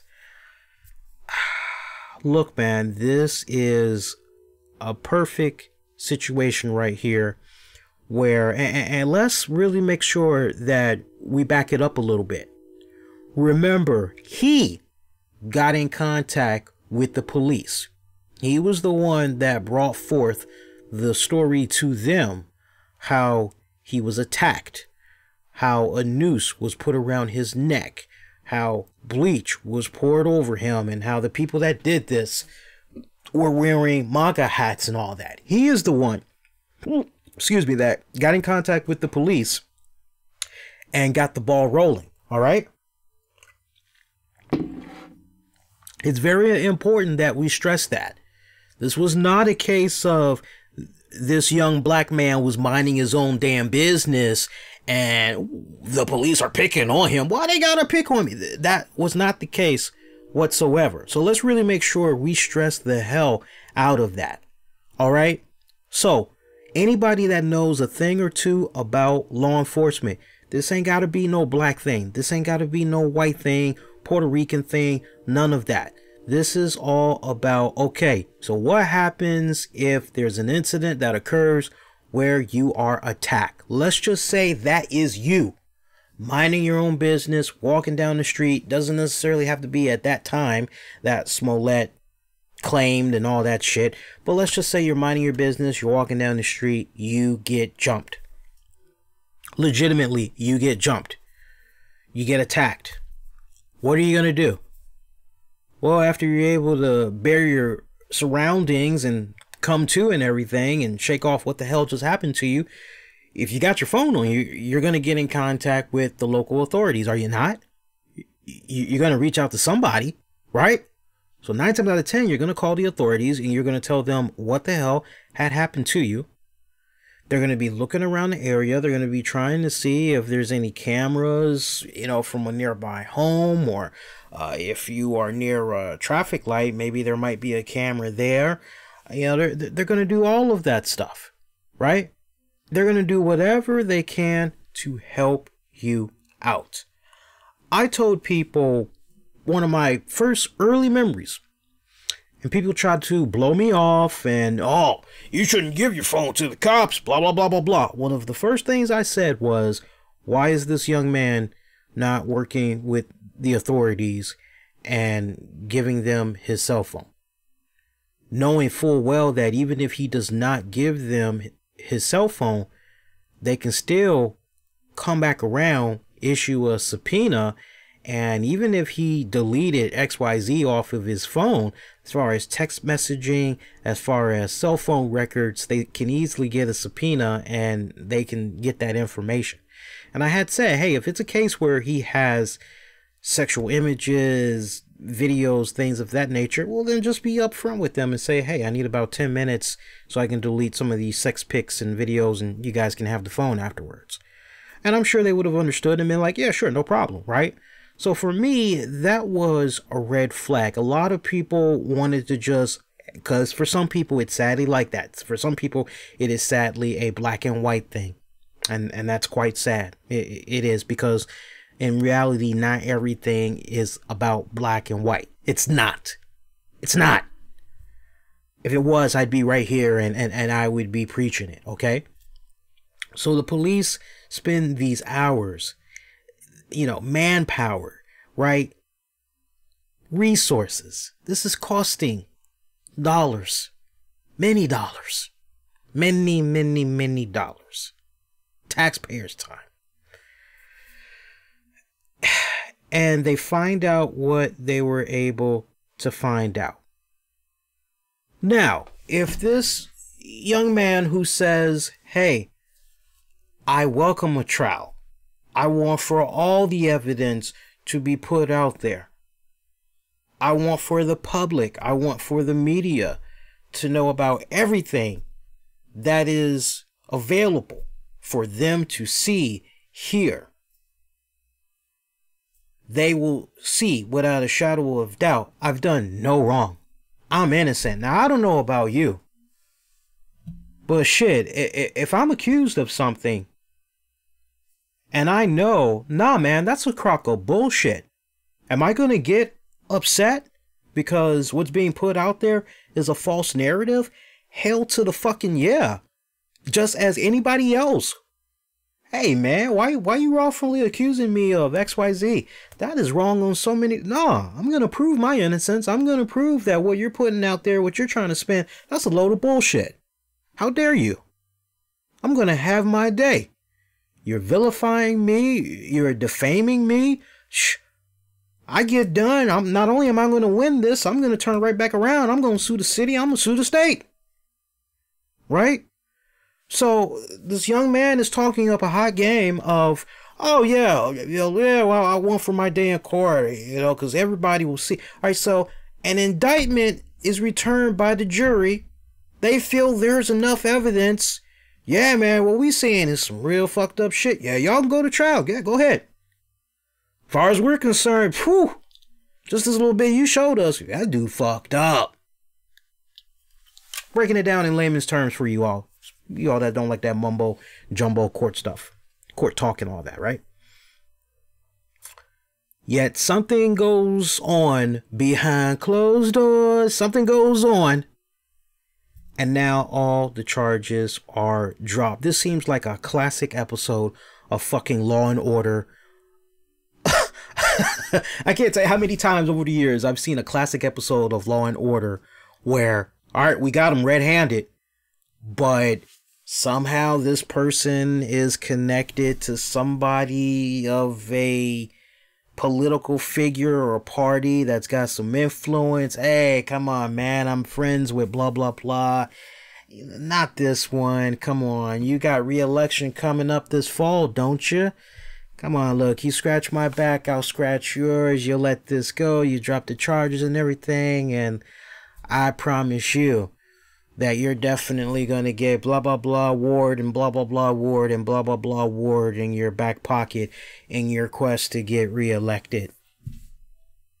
This is the type of bullshit that goes down all the time. Remember, you're talking and dealing with somebody that's right here in the nation's capital. So I have seen and read up on all the BS stuff that happens in politics and government and all that.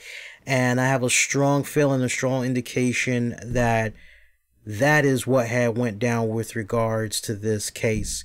And it's very unfortunate because truth be told, much like with R. Kelly, much like with O.J. Simpson.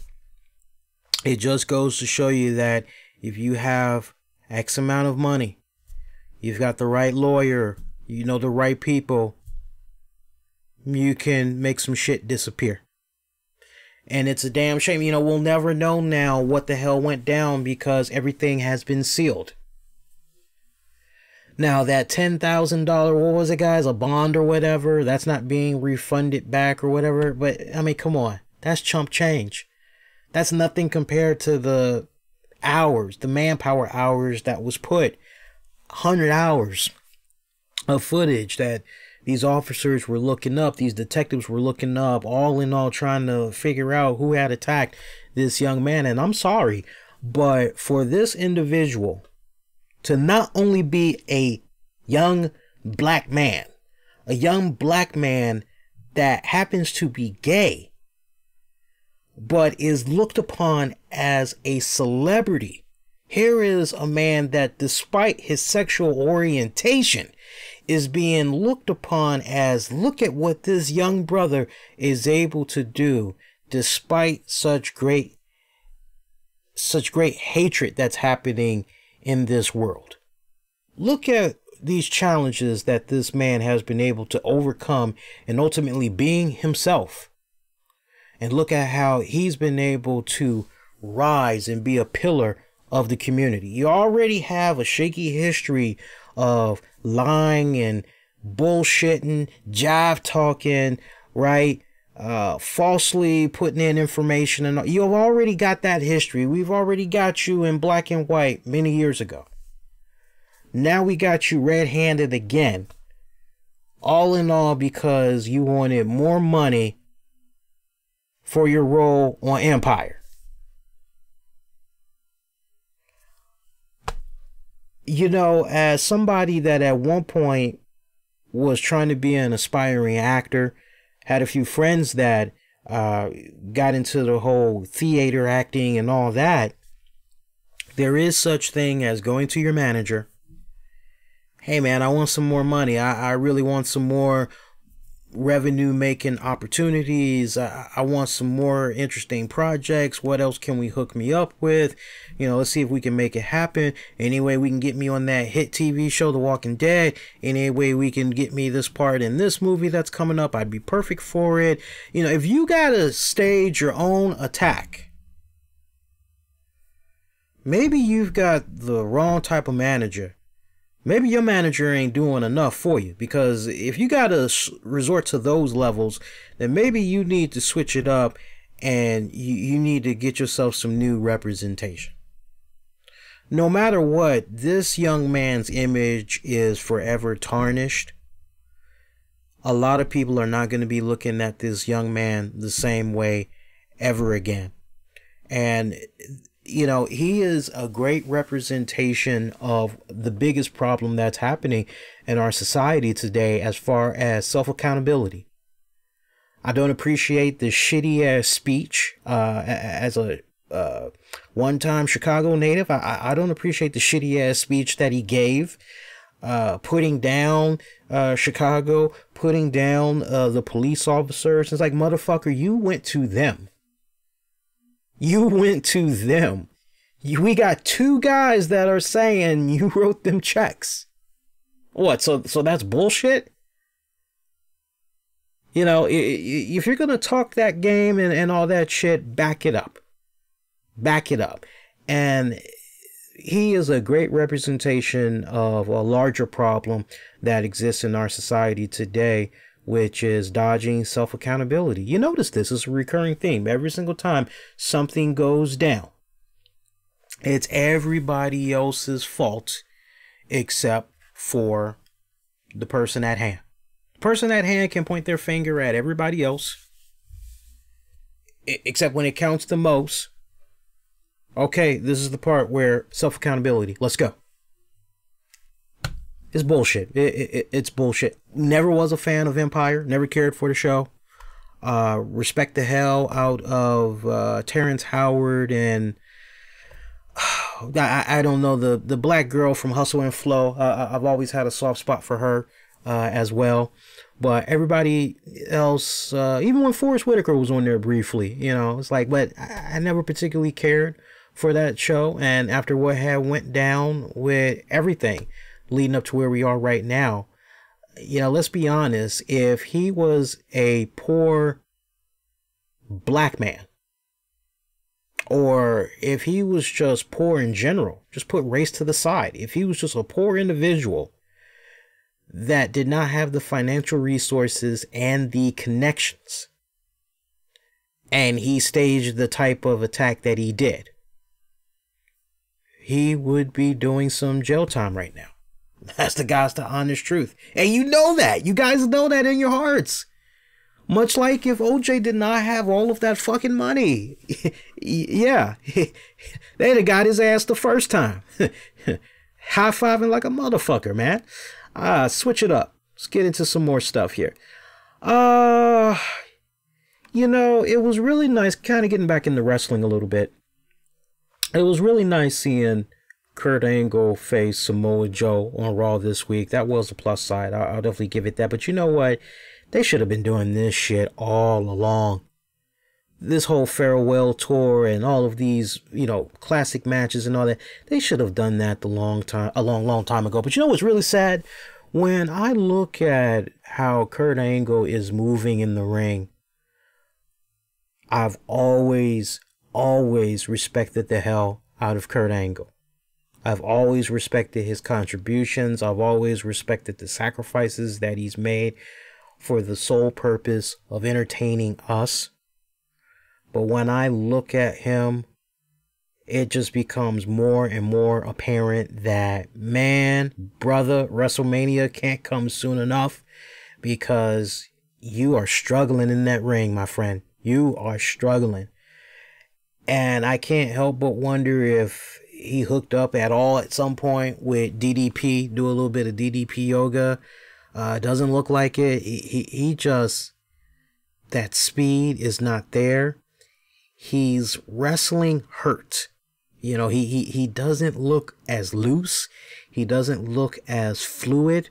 Now, Kurt Angle was never one of those speedy guys as far as technician goes. He was never one of those speedy type of guys, but you know, it's really weird watching him. I mean, he moves like a 70-year-old man when he's in there.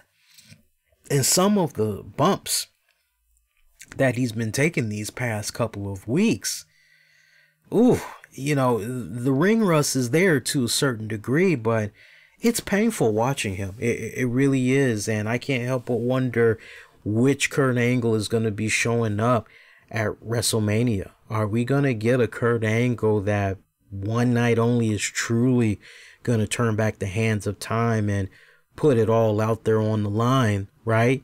Or if it's going to be a continuation of what we've been seeing the past couple of weeks, right? But you know, I've always respected Kurt Angle.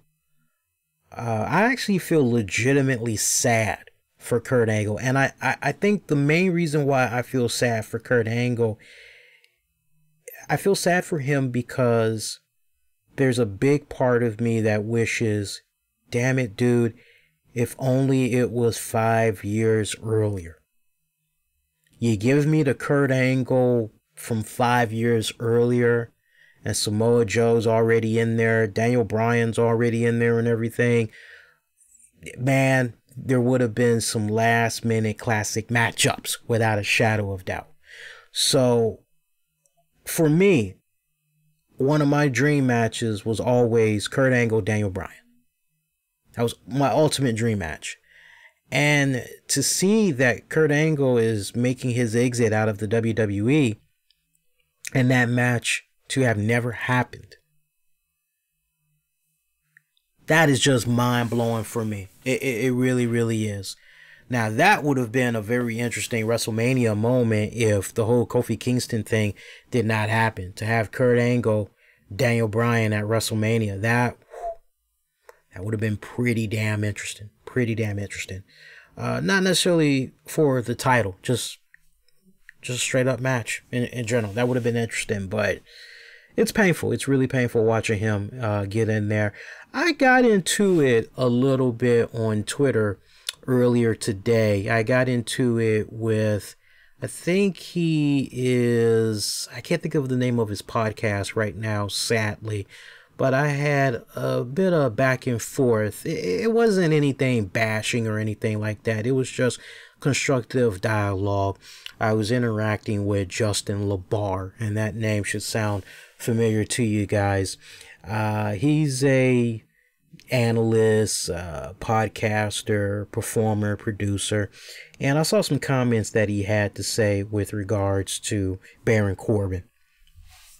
And one of the things that he had said about Baron Corbin, and I actually want to pull it up for you guys here, because it created a very interesting dialogue that kind of kept going back and forth a bit. So he said with regards to Baron Corbin, and Baron Corbin can't wrestle, and Baron Corbin doesn't do cool moves, and Baron Corbin doesn't have good heat. He has go away heat. Bell to bell looks good to me. Pretty agile and skilled. Heat is reaction. You're reacting. Self-proclaimed smartest are the dumbest. And I took an extreme, wait a minute here, dude. And, you know, I came back at him. Now, I'll admit, I was a little bit harsh, a bit. I said, I got to stand by it, though. I mean, I'm not going to piggyback, and I'm not going to walk back on it now. But I basically said to him, yeah, pucker them lips up and kiss that ass. Enjoy them Mania tickets and free WWE conference calls.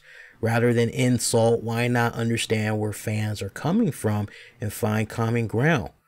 Why don't bother listening to guys like him, truly unbiased? Truly not unbiased, I should say. Truly not unbiased.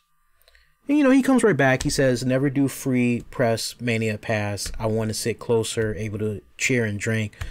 Middle of road opinion, no good for me on air. Need to be defined, even if pro WWE. I get where some fans are coming from. I just think some want to admire all heels and forgot point is to not like heels, and that's okay. Yeah, but see, you know, and here's the thing, and here's where I elaborated on with regards to Baron Corbin that I admitted to Justin.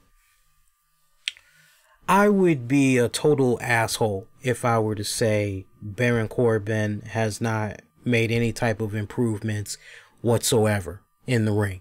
I would be a straight up asshole if I were to not admit he's trying. Now, when I look at the Baron Corbin that started off on SmackDown and I compare it to the Baron Corbin that we have today, when I look at what's happening in the ring in particular, leaps and bounds better. If Baron Corbin is going to wrestle, I go, okay, well, I know it's going to be somewhat entertaining. Scale of 1 to 5, Baron's probably going to give me maybe a 2.5, almost a 3 out of 5. I could probably, once in a blue moon, he might give you a 3.5, maybe a 4-star. It's only happened a handful of times. He's not in double digits. Not in double digits. Only a handful of times has he given you a 4-star match. Okay, but typically he gives you about almost 3 stars. Okay, I'm fine with that. Average match, basically, I'm fine with that. All right? Compared to what he was doing on SmackDown and down in NXT, yes, leaps and bounds, he's gotten better. Personality-wise, this is the best way I can talk about Baron Corbin's personality. I can look at it from his time on SmackDown and I can compare it to where he is now. I can do a podcaster comparison, and the podcaster comparison can be from this standpoint. You can have an individual that takes the time out every single week to prepare for their show. They do all the cross-referencing that they need, right? They research, cross-reference, make sure everything that they're getting ready to cover is on point. When they do their show, there's no false starts, there's no there's no heavy breathing or long awkward pauses. Everything is just boom, boom, boom, boom, boom, boom, boom. But when it's all said and done, no matter how educated they may come off on the topics that they cover on the show and how much time they may spend with production and everything, they just don't have the voice for it. They just don't. Not their fault. They just don't have the voice for it. When I look at Baron Corbin,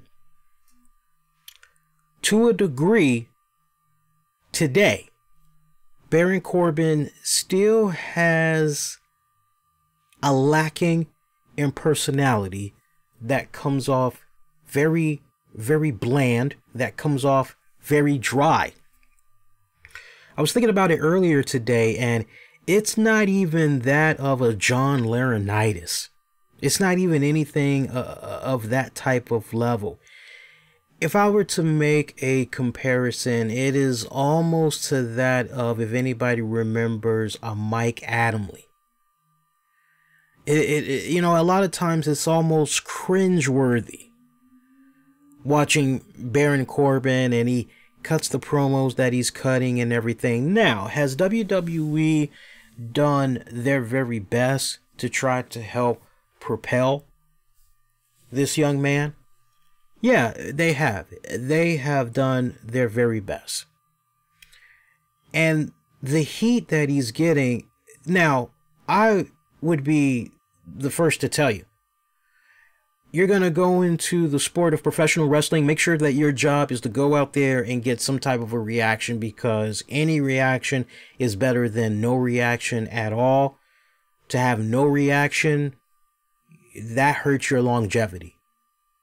And I will give Baron Corbin that. Whenever just the sight of him with a microphone in his hand, it excites the crowd. They want him to shut up. They want him to go away. I would say, honestly, if I were to compare Corbin to McIntyre, you see it in your own homes every single week.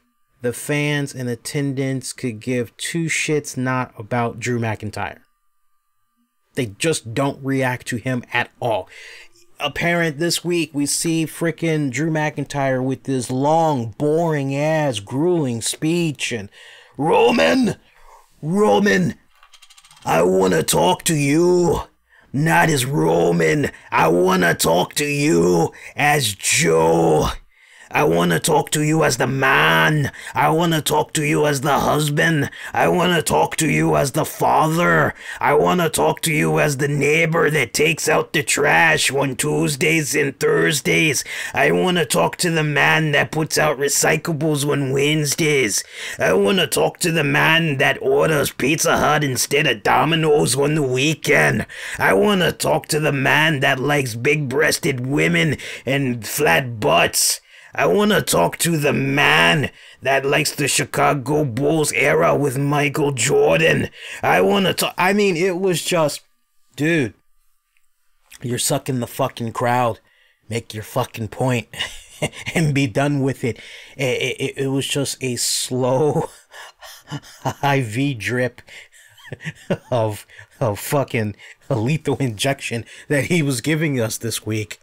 You know, Roman, I've been watching you for a long, long time, and I think you're good looking. Hell, I think the ladies would agree you're good looking. Roman, I'm gonna fuck your brains out at WrestleMania. Right? It's just, forgive me, I'm just being stupid. But no, seriously, that guy, there's nothing. There's nothing. The fans just are not clicking. They aren't caring. Baron Corbin is coming along as a in-ring performer. He is. But should he be at the level of the type of dominance that he's getting on TV every single week? No. And if I were to make a comparison, take your favorite con that comes to your city, right? Whether it's the New York Comic Con, San Diego Con, or Awesome Con. Just take your favorite con where all things entertainment, pulp culture, sci-fi, everything collides in that one place. Now, if you were to have a line, let's make this real easy. We're not going to go with the Becky Lynch. That's too easy, right? Let's just say Kurt Hawkins, Zack Ryder. Let's say Kurt Hawkins, Zack Ryder, they have a line. Photo op, autographs. Baron Corbin, photo line, autographs. How many people you think would show up more to that respected person's line? Who you got having more traffic? Be honest with yourselves. Who do you have having more traffic? I bet you $100. Kurt Hawkins, Zack Ryder, they will have more people in their line. Now, let's go with the WWE Hall of Famer Sergeant Slaughter.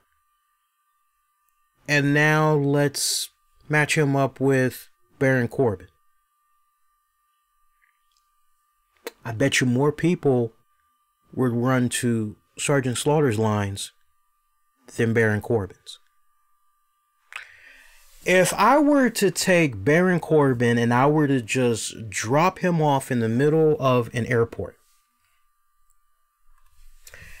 and let's say I have, I don't know, give me a person at the airport. Give me a person. Don't give me a heavy name. Don't give me a heavy name. Give me somebody at the airport. We're plucking Baron Corbin, just everyday street clothes. We're gonna throw him at an airport. I got an idea, because she looks totally different without the makeup. Charlotte Flair. Anybody that has followed her on social media, you would be in agreement. She looks totally different without the makeup. She's still a cute Jezebel. You just don't recognize her. Now, we're going to put both of these cats at the airport. How much you want to bet that more people would flock to Charlotte because some of them would go, you know, she kind of looks a little familiar. I can't quite put my finger on it. I don't know if she's a wrestler or if she's an actress or if maybe she's a tennis player or maybe she's, I don't know, a basketball player with the WNBA or something. But she seems like somebody that I should know. Let me go ask her. I bet you people would flock more to Charlotte at an airport than Baron Corbin.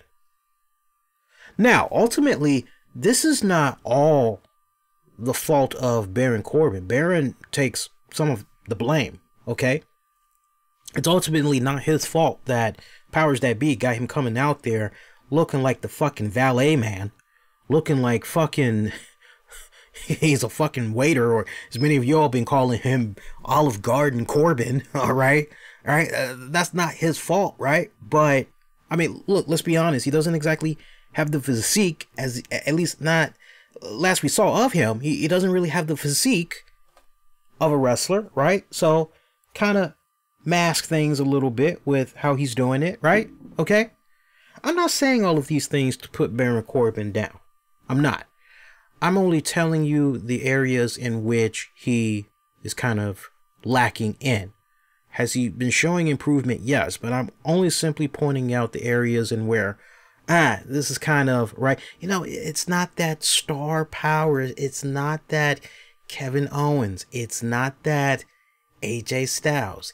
It's not that Daniel Bryan. It's not even that Bray Wyatt, right? It's not that star power. It's a lack in star power. Now, the other thing, and I have stressed this to Justin, I say, you know, one of my biggest gripes with Baron Corbin, and this is a recurring theme that I see with many talents on the WWE roster. Charlotte Flair was notorious for this. which was they're in the ring. You've seen this. Tell me how many times on a Monday night or a Tuesday you've seen this. The wrestlers in the ring. They're trying to cut a promo on their opponent, and the crowd hijacks their segment. They're doing their cheer, they're doing their chant, and what happens? That wrestler will just stand there, and there is just that awkward moment of silence as they try to patiently wait for the crowd to die down a little bit so they can maybe get in a word or two, right? Meanwhile, we've seen guys like Ric Flair, John Cena, The Rock, Stone Cold, Vince McMahon, Stephanie McMahon, Jim Cornette, Eric Bischoff, Sami Zayn. I'd be here all night. Velveteen Dream. When they are cutting their promos or whatever, and the fans they know how to not only command the ring, they not only know how to command attention, but they also know how to play off the crowd. The fans in attendance, they want that interaction. They want to go back and forth with those stars that they're seeing in the ring. Yeah, sometimes they can be playful and everything like that, but you know what? For me, I'm a sucker for somebody that can go out there and, okay, it seems as though this crowd is trying to hijack the segment. Let me take control of this. And all of those cats that I just named do a phenomenal job. And no, I'm gonna spin this. We're gonna make it be about me and what I need to get out here with the business I got at hand. All of those cats. Charlotte Flair used to be one of the biggest examples, and even Ronda Rousey in recent memory are great examples of talents that at one point getting in that ring, trying to cut whatever promos that they needed to cut, got overtaken by the crowd. Ooh, I know y'all remember the Bayley joint some months back when it looked as though Bayley was getting a serious singles push. Couldn't hang on the microphone there, and they had to have some other people come out, help her out with her segments and all that. Yeah, we see how that pretty much ended up. Kind of sad. Sad but true, but it is what it is. My one gripe with Baron Corbin and other talents on the roster is don't stop doing that. You know, learn some stuff, right? Okay, for example, Cleveland Browns. All right, let's say we're, all right, I'm just going to say I'm part of the Raw roster, right? Let's say I gotta go out there and give me an opponent. Who's on the Raw roster? Give me a babyface. Who's on Ricochet? All right, Ricochet. Let's say we're in Cleveland. Oh, yeah. So here we are again doing another Monday Night Raw. And I, once again, have to take on Ricochet. Why? I already beat him last week. Why the hell do I got to face this guy again? Seriously, what do I have in facing Ricochet this week? I beat him. I want new competition. And you just hear the boos, right? The boos are coming in. Come on. You guys can boo me all you want. You know what I'm saying is true. Come on. And they're continuing to boo. Yeah. Okay, you guys want to keep booing. That's okay. You know what? I don't blame LeBron James for leaving Cleveland now. You know, when I got off the train this morning, I couldn't help but notice how filthy Cleveland, Ohio is. You guys fucking suck. I can't wait to get the hell out of here. Right? Boo! Right? Now, when you have somebody that is kind of inexperienced, and the crowd is booing, they'll just stand there and the microphone is in their hand and it kind of seems like they're at a fucking spelling bee contest. It's like, please, can I get in my 2 cents? Please. Please. That's my one gripe. Just stop doing that. Just stop doing that. You know, work on it. You know, you gotta work on it. It comes in time. It comes in time. But shout out to, I'll say this much with regards to Baron Corbin. I'll say this much. Yeah, I'm sure he gets constructive criticism and all that all the time. And, you know, for me, to him, there's no malice in what I'm saying. You know, if I see somebody is on the right path, they're doing some things right, I'll give that praise, you know. But if I see that there's areas where there can be some improvement, I'll offer that constructive criticism. That's just how I've always rolled, man. A couple of other topics I want to get into as we get ready to wind it down here. So I see Eric Bischoff and Jim Cornette. They've been getting into it once again. You know, both guys had went to C2E2 over the weekend. Shout out to Pro Wrestling Tees. They did killer good over the weekend. I saw a lot of the pictures. Looks like CM Punk had a good time. Looks like Marty Scurll had a great time as well. Everything went really well. But it seems like once again the beef had intensified between Jim Cornette and Eric Bischoff. And, you know, look, sometimes stuff like that is very healthy for the podcasting business, right? It's very healthy, especially as far as downloads and listens and all that. It's very healthy. But sometimes I just look at what's going on. Here are two men that I have a lot of respect for in the contributions that they've done for professional wrestling. And you know what? They've earned that right for whatever they did 20, 30, I don't care how many fucking years ago it might have was. They've earned that right to be able to continue to cash in on that. That's their God-given right. It ain't no different than the surviving cast members of Gilligan's Island still milking off their 15 minutes of fame. It ain't no different than the cast of Star Trek The Next Generation still milking all the cons that comes in the cities and participating in them. It ain't no different than that. All right? Hey, I respect the hustle at the end of the day. Bills ain't gonna pay for itself. So whatever you got to do by any means necessary, you do what you got to do. I got no problem with that. But God fucking damn, all these people in the wrestling industry that has passed over the years. Some that were just, wait, they died? What happened? To, oh man, are you serious? To, oh well, it was just their time. And then when you just look at non-wrestling celebrities, you just look at musicians and actors, and it's sad that here in 2019, with the amount of people that have passed, that Jim Cornette and Eric Bischoff, and I'm also going to throw Vince Russo in there as well. It's quite sad that these men cannot just sit down once and for all and officially squash the beef. It's quite sad. You know, and what's really, really sad about all of this is that even when one of them does die, you know, because our time is not forever on this world, there still is not going to be a case where for one day only kind things are going to be said. And you know my philosophy, don't wait till a person is dead to give compliments or give them flowers. Give it to them while they're still alive so that they can appreciate it, right? It's in the living years that matters the most. But it's quite sad to see these guys. I mean, how old are these guys now? For you all listening, how old are these guys now? Are they all in their 60s?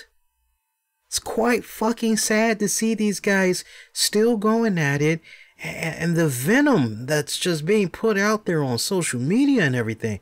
It's fucking, it's sad. It makes me, as a supporter, as a fan of their work, as an occasional listener of their respected shows, you know, it not only makes me cringe, but it makes me just shake my head in disbelief and feel embarrassed to be a fan of theirs sometimes, to see all this constant bickering that's going on back and forth. You know, I would like to believe that sometime within the next 5 to 7 years, they all can just sit down and they can squash this shit. Highly unlikely, but it's quite sad. I don't like it. I'm sure a lot of people had good laughs off of that shit, but for me, I just looked at it and I shook my fucking head, and I see those Young Buck bobbleheads. They've been selling out pretty damn well. I was very tempted to buy them, but $75 was just too steep for me. If they would have lowered it to maybe $50, I probably would have jumped on it. Now look, $75 for maybe a McFoley bobblehead or Stone Cold, or sorry, Steve Austin. Yeah, I could see something. Yeah, I would probably, yeah, I could see myself doing something like that. Sting or whatever. Yes, I could see something like that going down where I would spend $75, maybe $80, but $75 for your first bobble set and it's the Bucks. That price should have lowered a bit as far as I was concerned. So Conor McGregor is retiring from the MMA basically yet again. He made this announcement on social media, particularly on Twitter, earlier Tuesday, and some people got caught up in my spoof tweet that I had put out there. Nobody seemed to really figure out. I basically put out a tweet saying I was retiring from the podcasting world. And fucking people fell for it. Some people fell for it, and I had to private message them. I'm not really retiring. It's like I'm spoofing Conor McGregor. Look, he announced his retirement in 2016, and it turned out that wasn't the case. He had like 3 more fights since then. You know, as far as the USDA drug pool, he's still in there. He is still in there. So I forget when it expires, but he is still in that respected pool. So, you know, until he's completely phased out of that and everything, I've got to look at everything that's going on right now and just take it with a grain of salt, because money talks. Now, he's doing quite well for himself. Seems to be a pretty smart man. Has budgeted his money fairly well and everything. One of the best MMA fighters that's out there, and he's got his own whiskey brand that's going down. I know a couple of times he's had talks with Dana White about having a piece of the UFC business, and nothing has really come to fruition and everything. So, but this news about him supposedly retiring, I gotta look at it and take it with a grain of salt. And you know what? Let's see where things are 6 months from now. Let's see what happens when he's completely out of that drug pool, right? And then we can kind of go from there. At the same time, he is being investigated in Ireland. Apparently, there was a woman that claimed that she was sexually assaulted by him.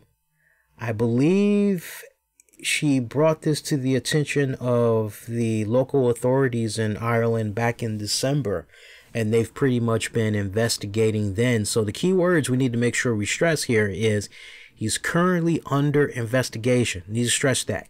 Currently under investigation. No charges have been brought forth towards him. Not just yet. So innocent until proven guilty in a court of law. So we definitely want to keep that in mind. But look, taking that with a grain of salt, going into something that, well, hey, this is officially a retirement.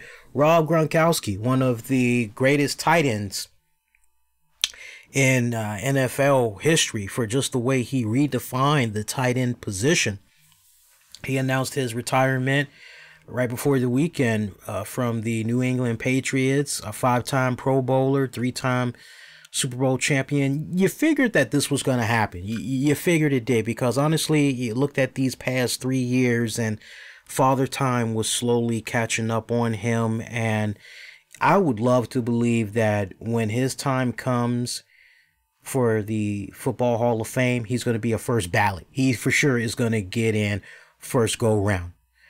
And just the way he redefined that tight end position, I've never seen a tight end that played it the way that he played it. And he played it in such a way, because of his height and because of his size, he was a fucking blocker. It was almost like you had a defensive tackle that was helping you out on the offense. So, you know, if you were trying to set up some type of a play where you needed to pick up a lot of yards and you had about 2-3 wide receivers, you know, wide out going in deep, yeah, Gronk was that guy that could give you some key necessary blocks and all that. And before his speed had really started declining, I'm telling you, Rob Gronkowski was the fucking man when it came to those slant routes. When it came to those slant routes, he had just the right type of speed, but it was really the height. I mean, don't let him fucking extend those arms. Don't let him extend those legs to the point where he's tippy-toeing and all that, because he's pretty much got the coverage beat. If it's one-on-one, he's got him beat. And a lot of times you had to be very strategic in the way that you would go about blocking Gronkowski. Because if Gronkowski was getting hot, all right, and you're that defensive coordinator, well, shit. Let's double up. Let's put 2 men on Gronk. Okay, well, if you're going to put 2 men on Gronk, just know that's going to set up your wide receiver over here or 2. That's going to open them up.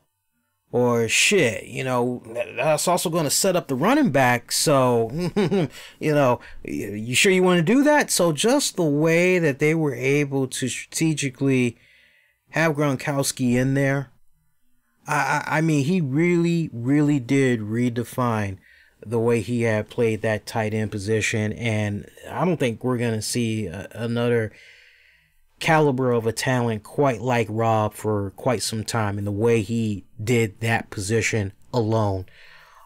Smart move. I mean, he's going out at a good time. You know, the man seems fun-hearted, seems like a big kid at heart.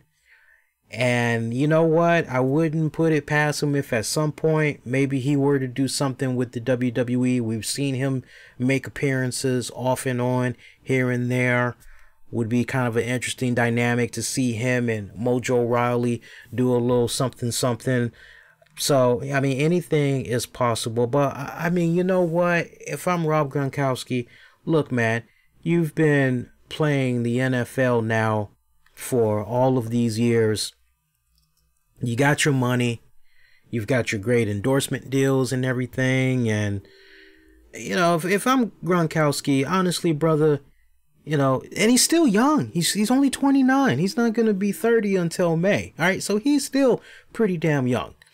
He's, let's see, he's been in football, what? Only played for New England. So how about that?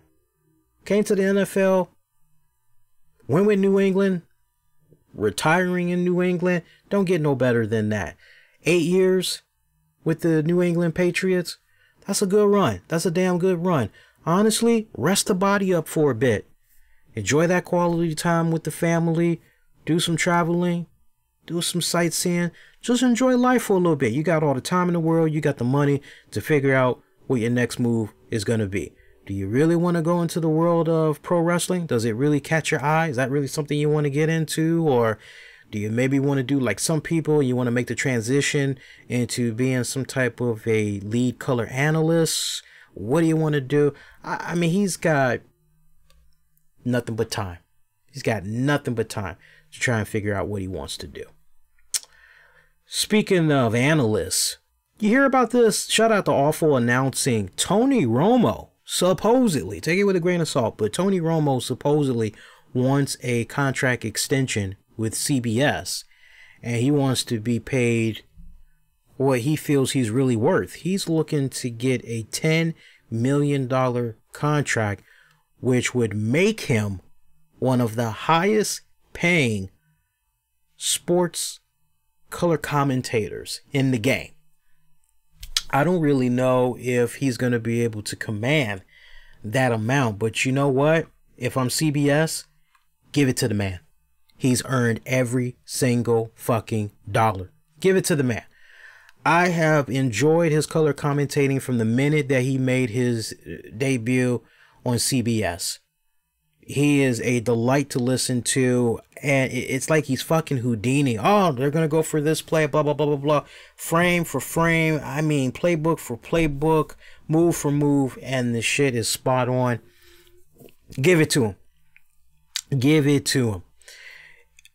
That's how much I feel he's made an impact in the way that we go about checking out the games. It is so refreshing to hear his color commentating on the game. So much so I get disappointed when I go to Sundays, see what game is coming on CBS, and I find out Jim Nance and freaking Romo ain't covering the game. A lot of times I won't even watch the game depending on what it is, but if it's Romo and Nance covering it, I'm there because I know it's going to be entertaining from those guys alone, particularly with Romo. So if that's what he's asking for, or whatever the amount of money he's asking for, give it to the man. As far as I'm concerned, give it to him. Also, I see that ESPN, they are trying to make another power move at Peyton Manning. They are trying to get him in some shape or form to work with the Monday Night Football team. I don't really know if that's going to happen. We're just going to have to wait and see. But in the meantime, they're going to be partnering up to do a 30 special. It looks like there's a new show. It's going to be called Peyton's Place, and basically Peyton Manning is going to be traveling around the world, I think in the US, and they're going to be looking at some historic places related to football and everything. But ESPN is still trying to press Peyton Manning hard to join Monday Night Football. Hey, if they can land him, that would be great. Can I give a shout out? Shout out to Shaquille O'Neal. Shaquille O'Neal has been made one of the board members for Papa John's, and he is a franchise owner. This guy owns 27, if I'm not mistaken, Papa John restaurants now. Wow. I mean, that is just crazy. When I first heard that, I couldn't help but go ahead, Shaquille O'Neal. Go ahead, Shaquille O'Neal. And of course, this is happening right after the creepy bastard Papa John's founder himself freaking, bowed out and everything. Now, he's still getting a little bit of revenue, but the big dog right now is Shaquille O'Neal. Yes, he is on its board of directors. I love hearing that. I love hearing that. That just... I had the biggest smile on my face when I heard that. I said, what? That's great. More power to you, Shaquille. More power to you. And other than that, see, one other thing I want to get into. Let me look. Thank God the Lakers are eliminated. Now we don't have to hear the talk about LeBron this and LeBron that. Fucking irritating me. Let's see what else here. Did you hear about this? Tommy Dreamer had revealed this news on Twitter this week. Apparently, his promotion, House of Hardcore, they're going to be featured along with some other promotions in a featured spin-off wrestling video game from 1991's WrestleFest. The game is titled Retromania Wrestling, and he shared a screenshot of it on his Twitter page, and 2D graphics, kind of has that Fire Pro Wrestling vibe to it. I'm actually very curious to see how that game plays out. I actually want to pick it up and play it. I legitimately do. It looks like it's going to be a lot of fun. So I'm trying to see when that's going to come out, and I'll share with y'all some more information on that. Maybe we can get some of the guys that's developing that game. Maybe we can get some of them to come onto the show and talk about it a little bit. And got some Lucha Underground news. It looks like Lucha Underground has reportedly settled with some of the talents, giving them their immediate releases. And this is some really good news to hear. I want to read the report to you guys. And shout out to Ivelisse Velez, who I follow on Twitter. Actually, we follow each other. And shout out to Joey Ryan, because they both had put out comments thanking the fans, thanking Lucha Underground, reflecting on the positive times that they've had working with the company and everything. But if you guys recall, back in February, it was reported that King Cuerno had filed documents in Los Angeles against El Rey Network and Lucha Underground's production, Baba G Productions, claiming his contract illegally restricts wrestlers from finding work in wrestling. Along with that individual lawsuit, a class action lawsuit was possibly in the works, including other stars such as Ivelisse Velez, Joey Ryan, Thunder Rosa, also known as Cobra Moon, who are looking to get out of their contracts from the stalled out promotion, because as far as talk of a 5th season of Lucha Underground, up in the air, like nobody knows, and the way it's kind of looking right now, probably not going to happen. But you had a report that came from Lucha Central, and in that new report, the El Rey Network and Baba G Productions were sent 3 lawsuits. 2 were from El Hierro del Fantasma and Texano Jr., both seeking financial damages. The third was indeed a class action lawsuit from Fantasma, Ivelisse, Ryan, and Rosa. The report had stated that Texano Jr. withdrew his lawsuit and a settlement was agreed upon on the class action lawsuit. As part of that, Fantasma agreed to withdraw his personal lawsuit against the company's exact terms, not known at this time, but those involved in the class action lawsuit are now released from their Lucha Underground contracts and are allowed to sign with other promotions. Still no word on if a season 5 will be happening. As you all recall, co-executive producer of Lucha Underground, Chris DeJoseph, commented last month that as far as he was concerned, he believed that the show was dead. So I'm really happy to hear that for all of these talents that they were able to get out of this contract, because it was a bullshit contract the way that it was structured and everything. It had no business being structured like that in the first place, and it's just sad that it had to get to this point. But now, for you fans that are into the whole AEW and or maybe you want to see some of these cats come on over to Ring of Honor and all that, now it opens things up a bit. So that's great. That's great news to hear. I'm legitimately happy for these guys. Now, you know, as far as whether or not there's going to be another season of Lucha Underground, who knows? Honestly, it kind of seems like after season 2, the quality was just diminishing more and more. If they could maybe come back for one more season, tie up loose ends, and kind of get back to good on what they had accomplished in the first 2 seasons, to basically put a bookend to Lucha Underground, that would be pretty solid, I personally think. And on that note, by the time I get done editing this show, I think we're probably going to have about maybe a 2-hour show, at least for the format in audio. It's going to be probably a 2-hour show. I'm going to stick a fork in it. We're going to call this DONE done. So Patreon members, Wednesday night, I'll be kicking back and I will be giving you guys a couple of uploads. Stay tuned for that. And what else? I don't think there's anything else going on this week. At this point, I'm just going to be doing some stuff for Patreon Wednesday and also during the weekend. I'll probably upload... I think I'm going to upload another Shoot DVD review. I think I'm going to do something this weekend. I'll upload it to YouTube. If you guys missed it, I reviewed the I was about to say Shinzo. I had reviewed the Enzo DVD from RF Video. Check that out. That's actually available on the YouTube channel. And what else? I think that's really it for now. I'm trying to think. Seems like there's something I'm missing. And it's not helping that my Pickamise is in the background barking her butt off. She must have heard me make a noise just now. I don't know what, but... Alright, your next edition. I'm going to be coming at you guys next Tuesday night. Actually, you know what?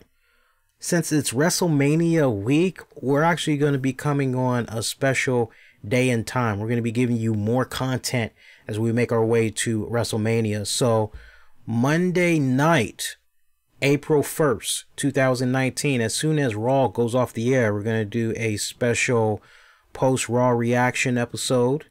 So we'll do that. That's going to be exclusive for YouTube.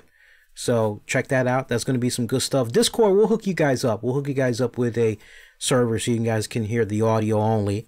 And then Tuesday, we'll do our regular edition of the RCWR show. And then, of course, we're going to have Hall of Fame weekend. So you know how we do it. We're going to come on right after the Hall of Fame concludes. We're definitely going to come on after the NXT TakeOver concludes, WrestleMania. But we still got a week away from all of that whole lineup. But just make a mental note that Monday, April 1st, when Raw goes off the air, we're going to come on. Special night right there. Next 2 Mondays we're going to do. So we're going to do the Raw that is emulating from here in Washington, D.C. next week. And then pretty much, you know, after WrestleMania, the Raw after WrestleMania. So next 2 Mondays, that's going to be pretty solid for you guys. So do enjoy. Be kind, rewind, check out previous episodes you might have missed on demand and on the downloads for your favorite listening platforms. Love the show. Want to support it? Patreon.com/RCWR show. Shout out to everybody that was hanging out in the Discord chat tonight. Appreciate that love and support as always. Get at me on Twitter, Facebook, Instagram. Use the keywords the RCWR show. That is going to do it until next go around. Wishing all y'all to be safe and most importantly be kind to one another. Good night, good morning.